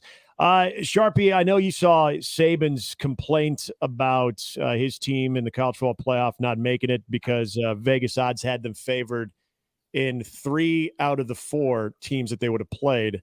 So, of course, if that's the case, then why weren't they in the college football playoff? Because apparently losses don't matter. Is it easy to say, though, once we get to the expanded playoff, we can't have these conversations anymore? Like if you're the 15th, 14th, 13th, you can't do that, right? You can't sit there and be like, whoa, what about us? This is blasphemy. I mean, is that like one of the great things about the expanded playoff is we can't do this anymore? A little bit. We can't do Nick Saban bad takes like this. Would you guys like to remind me who was favored between Tennessee and Alabama? I believe Tennessee was favored in that one. Well, or were they? No, actually, no. That was Alabama was favored by a touchdown. Yeah, that's right. Would you like to remind me who was favored between Alabama and LSU? Trick question. The answer is always going to be Alabama. And in that game, they were favored by double digits. So if we're using what he said, and of course, games are played on paper, as we all know, because we've had success around here playing the game on the paper. Then if you're using that reasoning, then Alabama, of course, they deserve to be in the playoff. So you don't even need to win games. You just need to have Vegas have your back with the line. Right. Simulated season is what has to happen. Yeah, you can't say that when you lost to both teams that you were favored against. Now I do agree with your point that the 12-team playoff corrects some of this, so we don't have these kind of comments. I mean, what we probably should do, if we think about it in college football, let's just go straight from signing day to the playoffs. We don't need any practice. We don't need any culture. We don't need injuries, adversity, NIL, all of that. None of those odd stories that come up during the year, classwork. Yeah. You know what? Let's just signing day straight to the playoffs. We'll be good. And Nick won't have to worry about this. Yep. I get it. And when coaches, and we see this in college basketball all the time too, if you're a bubble team, look, I get it. You're always going to go to bat for your team because that's what you're supposed to do. But he's talking to Joel Klatt in the middle of summer, getting ready for an upcoming season, and he's still talking about that and using that as his logic. Just like, really, dude? And we haven't even got to the SEC media days. That's when you always get your annual Nick say, what is grinding Nick's gears this year? Will he bring this up again? Is he going to get into I don't know what he's going to get into. So I think this. Okay, so I'm gonna try and figure out what Saban is saying, because there was like one of the Charger teams. Oh, the 2010 Charger team had the best offense and defense, and they didn't make the playoffs. Should they have made the playoffs because they were the best in that metric? Yeah, statistically, they're good. Alabama might have been a top 4 team this past year, but they didn't have a top 4 resume. And in the SEC, that's probably going to happen with a 4-team playoff. That's why we're going to 12. You know, LSU was the 4th best team in the country. They had the 8th best college football playoff odds. You know, I mean, he's trying to set the precedent and the chatter, but this is kind of hollow because it's the last year of the 14 playoff. Exactly. That's why I don't even understand why it's even being brought up, because his whole point was you don't always get the best team in the college football playoff. Well, and here's the thing. It's going away. Here's the thing. This is the part. And again, 12 will bring this inside of the guardrails. It's not always the 4 best teams. And we've known that for a while. It's a mixture of the perceived best and most deserving. Mm-hmm. I mean, it's, you know, and at least for one more year, don't you guys agree that college football remains the only sport that places value on every regular season game? Exactly. I mean, if you want to make the current day college football playoff, don't lose twice as favorites. Exactly. I mean, that has to matter. And if you mentioned their resume, like Alabama, their best win was a victory against Texas. I mean, did even in the first half of the season, because here's the other part about the college football playoff is now we have the committee, so you get to use the old eyeball test too.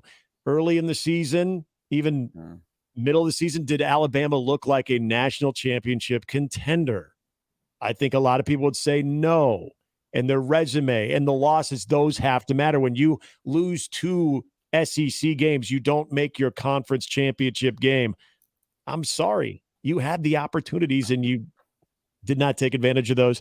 Those have to matter. Nick, I love you, man. I think some of the stuff you say and most of the stuff you say is great for college football. You advise college football that this is going to happen, and then Alabama executes it, and Alabama stays Alabama. My man, you gave up a 50 burger to Tennessee. Yeah. Rocky Top will always be home sweet home to me. They were smoking the cigars. You weren't on the 3rd Saturday in October. Move on. It's 2023. We're moving on to a 12-team playoff. You lost 2 games. Come on, take care of business on the field. The rest will take care of itself. That's how it works, especially if you're Alabama. If you lose once, you're still in a good spot if you're named Alabama. You lose twice, you're in a gots-to-go situation. And there are a lot of teams that if they lose once, out ski. I mean, that's where Alabama, hey, look, you at least still have that going for you with your program, with the conference that you reside in, like all those things you have going for you. So it could be a lot worse. And again, this is such a moot point because this is the last year of the 4-teamer. I don't know if Saban's just trying to all of a sudden kind of plant the seed so they make sure that in the last year of the 4-team playoff, that they will be strongly considered, even if they should happen to have 2 losses. All right, so using his logic to wrap this up, Georgia and Michigan should have been playing in the title game because they were favored in the semifinals. Yep. Right. 100%.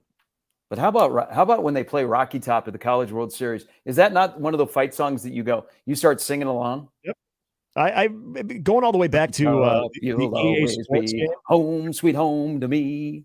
I loved that when you would score a touchdown, and if you were ever playing Tennessee or if you were playing as Tennessee and you scored the touchdown. Hell, there was times I was Tennessee just so I could hear Rocky On the Top. video game? On the video game. Oh, yeah. Makes sense. Yeah. That's why I would schedule them a lot. Or when you would create a team, you could choose the fight song. I chose Rocky Top a few times. It's a great fight. See, so they play the fight songs here, like kind of in odd situations. First of all, the organist is fantastic. John from the Cubs. He is great. And he uses no sheet music. He's playing Miley Cyrus. He's playing the Killers. He's playing the Cars. I thought I heard Green Day. Yeah, he plays some great might be the stuff. star. Yeah, he plays some great stuff. But they play the Can fight song. Yeah. John was telling me last night that there was one time where they brought like some of the high school bands, like Lincoln Southeast brought their band. And they were out in the outfield playing, which didn't work out so well. I remember them trying that. Yeah. But they have, so when like a team scores a run or before the game, they'll play the team fight song. And whenever Rocky Top fires up, or even Tiger Rag for LSU, it's like a familiar song that you remember because you hear it all the time in the fall and you might start singing along. Well, they played the Stanford fight song yesterday at a time, they announced, Bill Jensen announces the teams that, let's hear it for all the people from Stanford. And then they play the fight song. And the fight song they played, I was like, whoa, I think that's the wrong one. And then someone who was by me said, no, that's actually their fight song. And I said, All Right Now is not the fight song for Stanford? What I thought. Yeah. He said, well, he goes, that's that's the band fight song. The university likes their real fight song. And I said, no. All Right Now has to be all the time the Stanford fight song. Yeah. That was the best part when we played out there in the tournament last year. I was like, hey, I know it. I know All Right Now.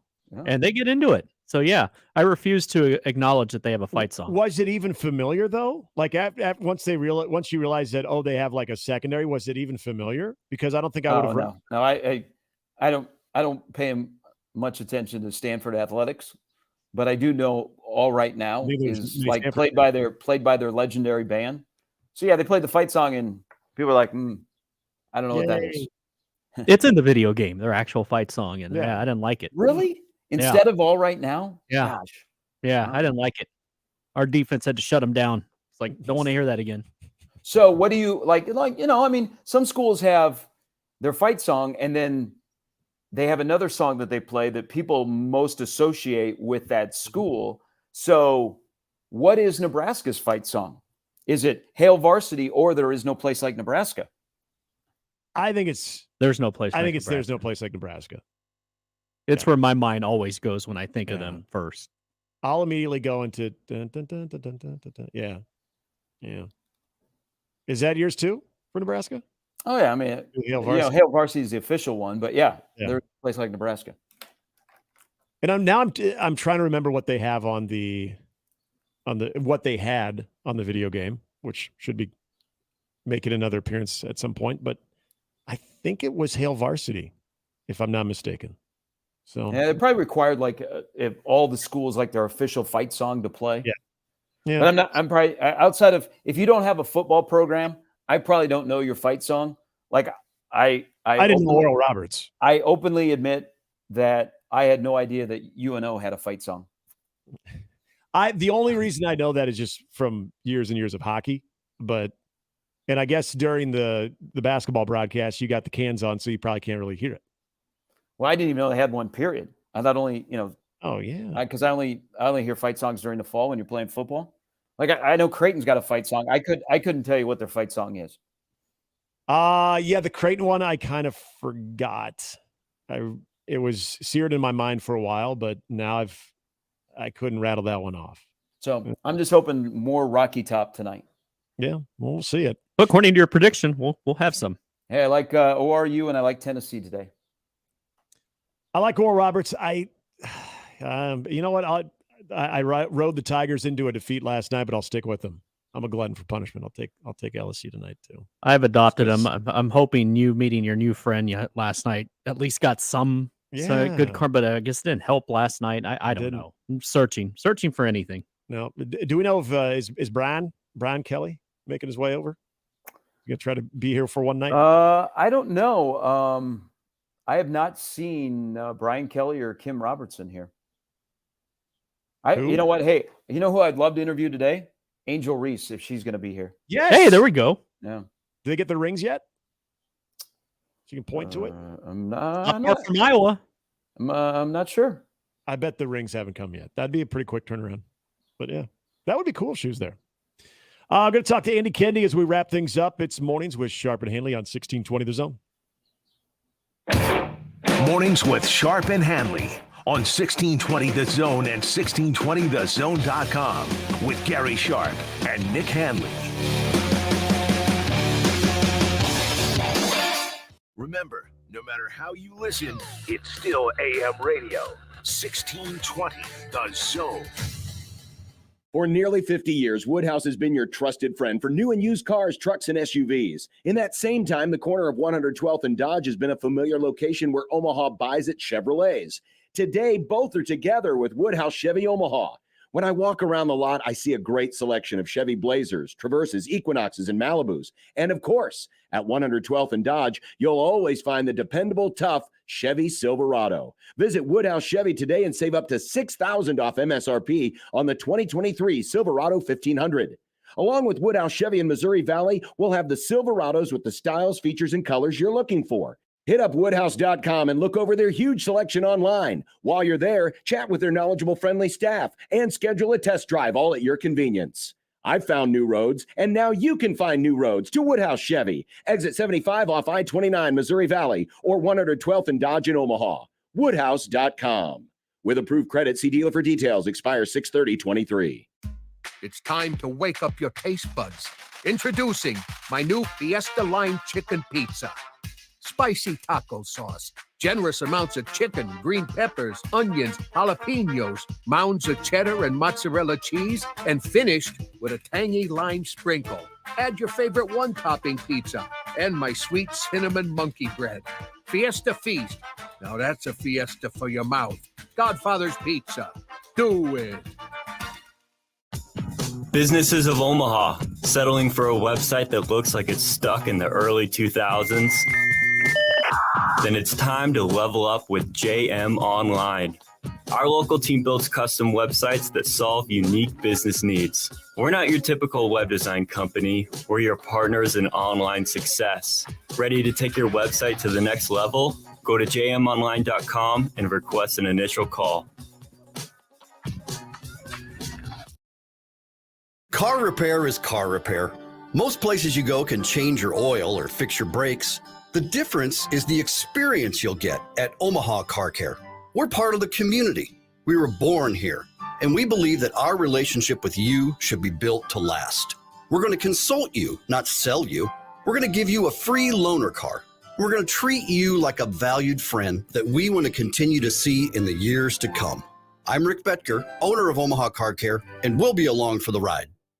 Ray Magliozzi here for eBay Motors. So you ordered a new air filter for your car. You try to install it, but it doesn't fit.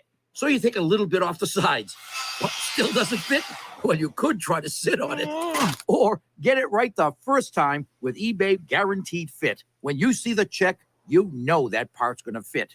Air filters, brakes, headlights, over 122 million parts. Get the right parts at the right prices. eBay Motors, let's ride. Eligible items only. Exclusions apply. You could throw your flip-flop at a bug. Ew, a bug, get it. But the chances of actually hitting it over there are statistically it's still alive. Unlikely. Good thing nature's got your back. Stem bug killers combine powerful active ingredients found in plants, like lemongrass and geraniol, and scientifically engineer them into effective bug-fighting formulas, safe for use as directed around people, pets, and throughout the home. Stem, rooted in nature, optimized by science. Meet Joe A, Joe B, and Joe C. What's up? 3 everyday Joes perfecting their banking with Chase. Joe A is locking his lost debit card with the Chase mobile app. Joe B is cruising toward his new ride with autosave. And Joe C's Chase banker is helping him budget to go back to school. Tools that help protect. Support for what's next. One bank that puts you in control. Visit chase.com/checking. Chase. Make more of what's yours. Chase mobile app is available for select mobile devices. Messaging and data rates may apply. JP Morgan Chase Bank, N.A. member FDIC. And we're back. Mornings with Sharp and Handley. Here's Gary, Nick, and Jimmy on 1620 The Zone.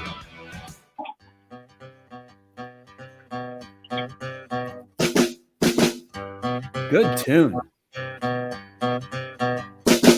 Fits the mood. Fits the day. Hey, did you see what the Happer Show tweeted out? No. Yeah, I did not. You need to take a look. It's about Gary. Andy It's Kennedy, quality social media. Andy Kennedy joining us from KTV. Andy, did you have a chance to see Olivia Dunn at all yesterday? I will tell you this. First of all, good morning, boys. And second of all, I had no idea that today is Tuesday. And third of all, thank you for leading me in with the Violent Femmes, the proud band. I believe they're from Wisconsin's own. So fantastic. And Olivia Dunn was all the talk at the College World Series yesterday. My 2 youngest daughters text all caps, Olivia Dunn is here, Dad. Oh, my God. Oh, no, it wasn't oh, my God. It was OMG! Yeah. Exclamation point. So, yes, I didn't see her because I heard that there was a bunch of security and people were getting tossed at trying to take pictures. Or I don't know about tossed, but people were, I don't know, maybe being a little too aggressive in their quest to get a selfie with her. Yeah. So, yeah, big buzz yesterday. Gary wasn't one of them. He actually got the interview, and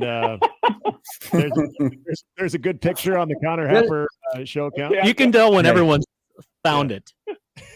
Hey, doesn't it make sense of all the people that tried to get close to her, a middle-aged man with a microphone would win? Well, it's funny. One of my daughter's friends said even this old grandpa who's about your age knows who Olivia Dunn is. I'm like, great, thanks. Yeah, even old guys like us. Yeah. So yeah, good stuff. And when you know where we're at in the College World Series when Olivia Dunn and the shot board taking center stage. But man, there's been some terrific baseball yesterday, so that's great. Hey, it's been, of all the years and now being back here in Omaha, I'm up on a decade. I know you've been covering a little bit longer. In terms of the buildup before it even started on Friday for what has delivered, man, this is tough to top the first 4 days of this College World Series. I mean, the games have been great. There's storylines. There's great players. It's been a ton of fun. I hope we can ride it a little bit longer. But this is you couldn't ask for more if you're a fan, a broadcaster, or anybody that's involved in the College World Series. Gary, I just saw the picture.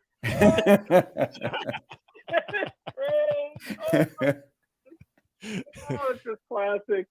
That's got Josh Hodson written all over that one. Yeah, I got your Valentine for next year. That's fantastic. Yeah, getting this train back on the track. No question. Tournament had build up, the hype. They had star power with all these top prospects coming. And, sometimes when that happens, the games don't live up to it. But these games have been fantastic. And we've seen a variety of baseball being played, whether it be coming back with late inning heroics with the long ball. Yesterday, obviously, the conditions weren't as conducive. So we're seeing a different varieties of ways to win baseball games. And who would have thought that, when we're talking home runs and offense and what have you, that the play of the game or the play of the tournament so far is a 5-2 put out. I mean, that play yesterday had so much involved. I mean, you could break it down a million different ways, from the ability of Wilkins to just scoop it at third to the throw to the tag by Lee at the plate. I mean, that play, should Wake go on to win, I think that's the play right there, because, LSU scores there, who knows? That crowd was, being there last night. Obviously, LSU has a huge fan contingent that come up that travel with them, but also just adopted fans here in Omaha who have no horse in the race. They want to back somebody in. And I think if that run scores, it's a different ball game, obviously, and who knows the outcome. And then, to get the double play right after that. It's been some great games. Obviously all the close games, the one-run game, there's been an abundance of it, and there really hasn't been any, any dogs. There hasn't been a 10-1 or a 9-1. Hopefully, I'm knocking on wood here because we got 2 more biggies today. Oh, and with the teams that you've seen, Andy, and we knew going into this, you got teams that are pretty well balanced. They can pitch it, they can swing it. Have you been impressed or surprised by any team? And maybe your dog would like to chime in too. But like an Oral Roberts, are you surprised with where they kind of stand amongst the very best in college baseball right now? Well, one, Lucy's a big a fan of you guys, so she wanted to say hey. So Lucy, there must have been some car that drove by our very quiet street. That's a big event for her. So my apologies that she's reached out. I would think that what this says to me is that there's good baseball being played at a variety of different levels in college baseball. Mm-hmm. There is some good baseball being played at Summit League, at SEC, that proves to you that the Summit League can play with anybody. Oral Roberts is hanging with the big boys, and you like to see it. I just don't think there's there will be separation if you go top to bottom, of course, in that Summit League. But I'm telling you, the good teams and good conferences can play with anybody, and I think that's proven it out this week, this far. And I do think that it's kind of a feather in the cap of some of the conferences in the past that say, hey, you know what, we can play with the big boys too. And that's why this tournament's so great that, who knows, Oral Roberts still can get hot and make a run here, and anything can happen. And that's why it's so fascinating to see. And if you would have said, Stanford and Virginia would have been the first 2 out, I don't know if you would have had many takers before the tournament. I think another sign of if it's a good tournament, and we look at it from the stories, the people we have to work with. And I can honestly tell you, like, all 8 head coaches that are here are great people. They are wonderful with the media. They've got personalities to them. And I think it makes a College World Series from that standpoint when the first 2 teams, and you just mentioned them, Virginia and Stanford, go home, and you're like, man, I wish Brian O'Connor, especially this year, his first College World Series after his father passed away, or somebody like David Esker, who that post-game press conference yesterday was wrenching when they went 2 in the queue. You're like rooting for those guys. Man, I'm bummed that they have to go home, because those are 2 first-class individuals that you would have liked to see do well here in Omaha, because they're not only good people, but they're great for the game. Yeah, and it is one of the flip side of this tournament is that, while it's awesome to get to Omaha, and that's the quest and goal every year for most college baseball teams, it still rips your heart out when you see teams have to say goodbye, and say goodbye to their, because for some of these guys, it's the last time they're going to be playing baseball at a competitive level, and it's the last time that collection of talent and players and friends will be together, and coaches and what have you. And I think that's why the finality of it all is so emotional for these guys, because, they pour their lives into it. And to see it end so suddenly, that's a tough deal to take, and I was taken by Brian O'Connor. This had to be, he knows what he's walking into when he comes to Omaha. Obviously, it's so great to be back for a guy like him and around his family and friends. But man, to go through what he went through this week, having lost parents myself, it had to be unbelievably tough for him, and to handle his constant questions about his father. I tip my cap to him, because he answered every question with poise and grace and dignity. And man, that was something else to see, because it had to be a really tough week, and then pile on that his team lost 2 games and the season's over with. Man, and you just feel for a guy like Brian. Andy, it is Tuesday. Just reminding you, it is Tuesday because I know sometimes you need that constant reminder. But keep doing the great work, man. Hey, I got home last night in time to see you, and no offense to Ellie, I was looking forward to my nightly Andy on the roof. That's coming back tonight. Yesterday was just a little change up, a little curveball for you. We want to give everybody opportunities to go rooftop. All right. You'll see me sweating tonight. I've given the open invitation to Bill Randy, and Bill's like, you know what? It's going to be 94 today. Maybe I'll let you take care of that. Yeah. Hey, how'd that happen that he is the official meteorologist of the College World Series? Before first pitch, he pops up on the video board to give the weather forecast.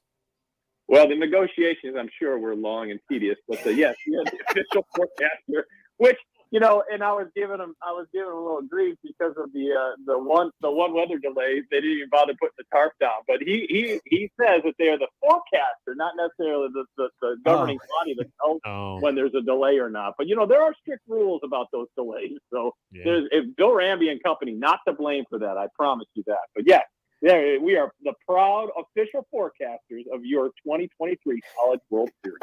It's huge. It's huge. Andy, enjoy it, man. We'll see you out there. Thanks, boys. Be good. Have a good week. Andy Kenny, KTV.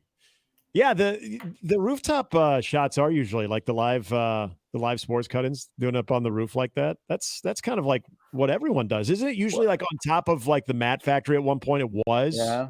I know they used to do that. Now, are they like actually getting on top of the stadium with like the armed policemen?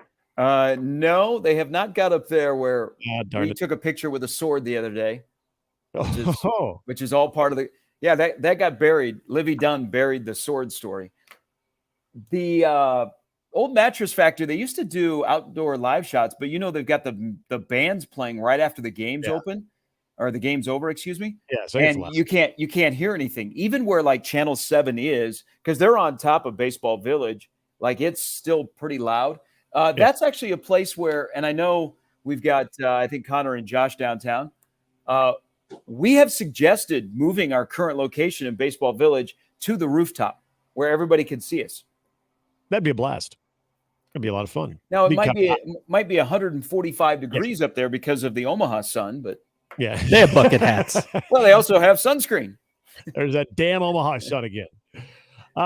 Good stuff today. Appreciate our guest Sam McEwen and Andy Kendi jumping on the show. If you missed any of that, radio replay will be up for you. Sharpie, I'll see you in just a little bit out there. All right. Well, we'll see you in the press box, and we'll talk to everybody tomorrow at 6. And I hate to do this to you, LSU fans. I started the morning. I love you. I want you to stick around. Buy more Jell-O shots, drop off some chicken fingers, but I like Tennessee tonight. But what a great thing. We have LSU Tennessee in an elimination game at the College World Series. Hello. Yeah. Baseball is good right now. For Jimmy, for Gary, I'm Nick. You've been listening to Mornings with Sharp and Handley, 1620 Zone Omaha Baseball Village.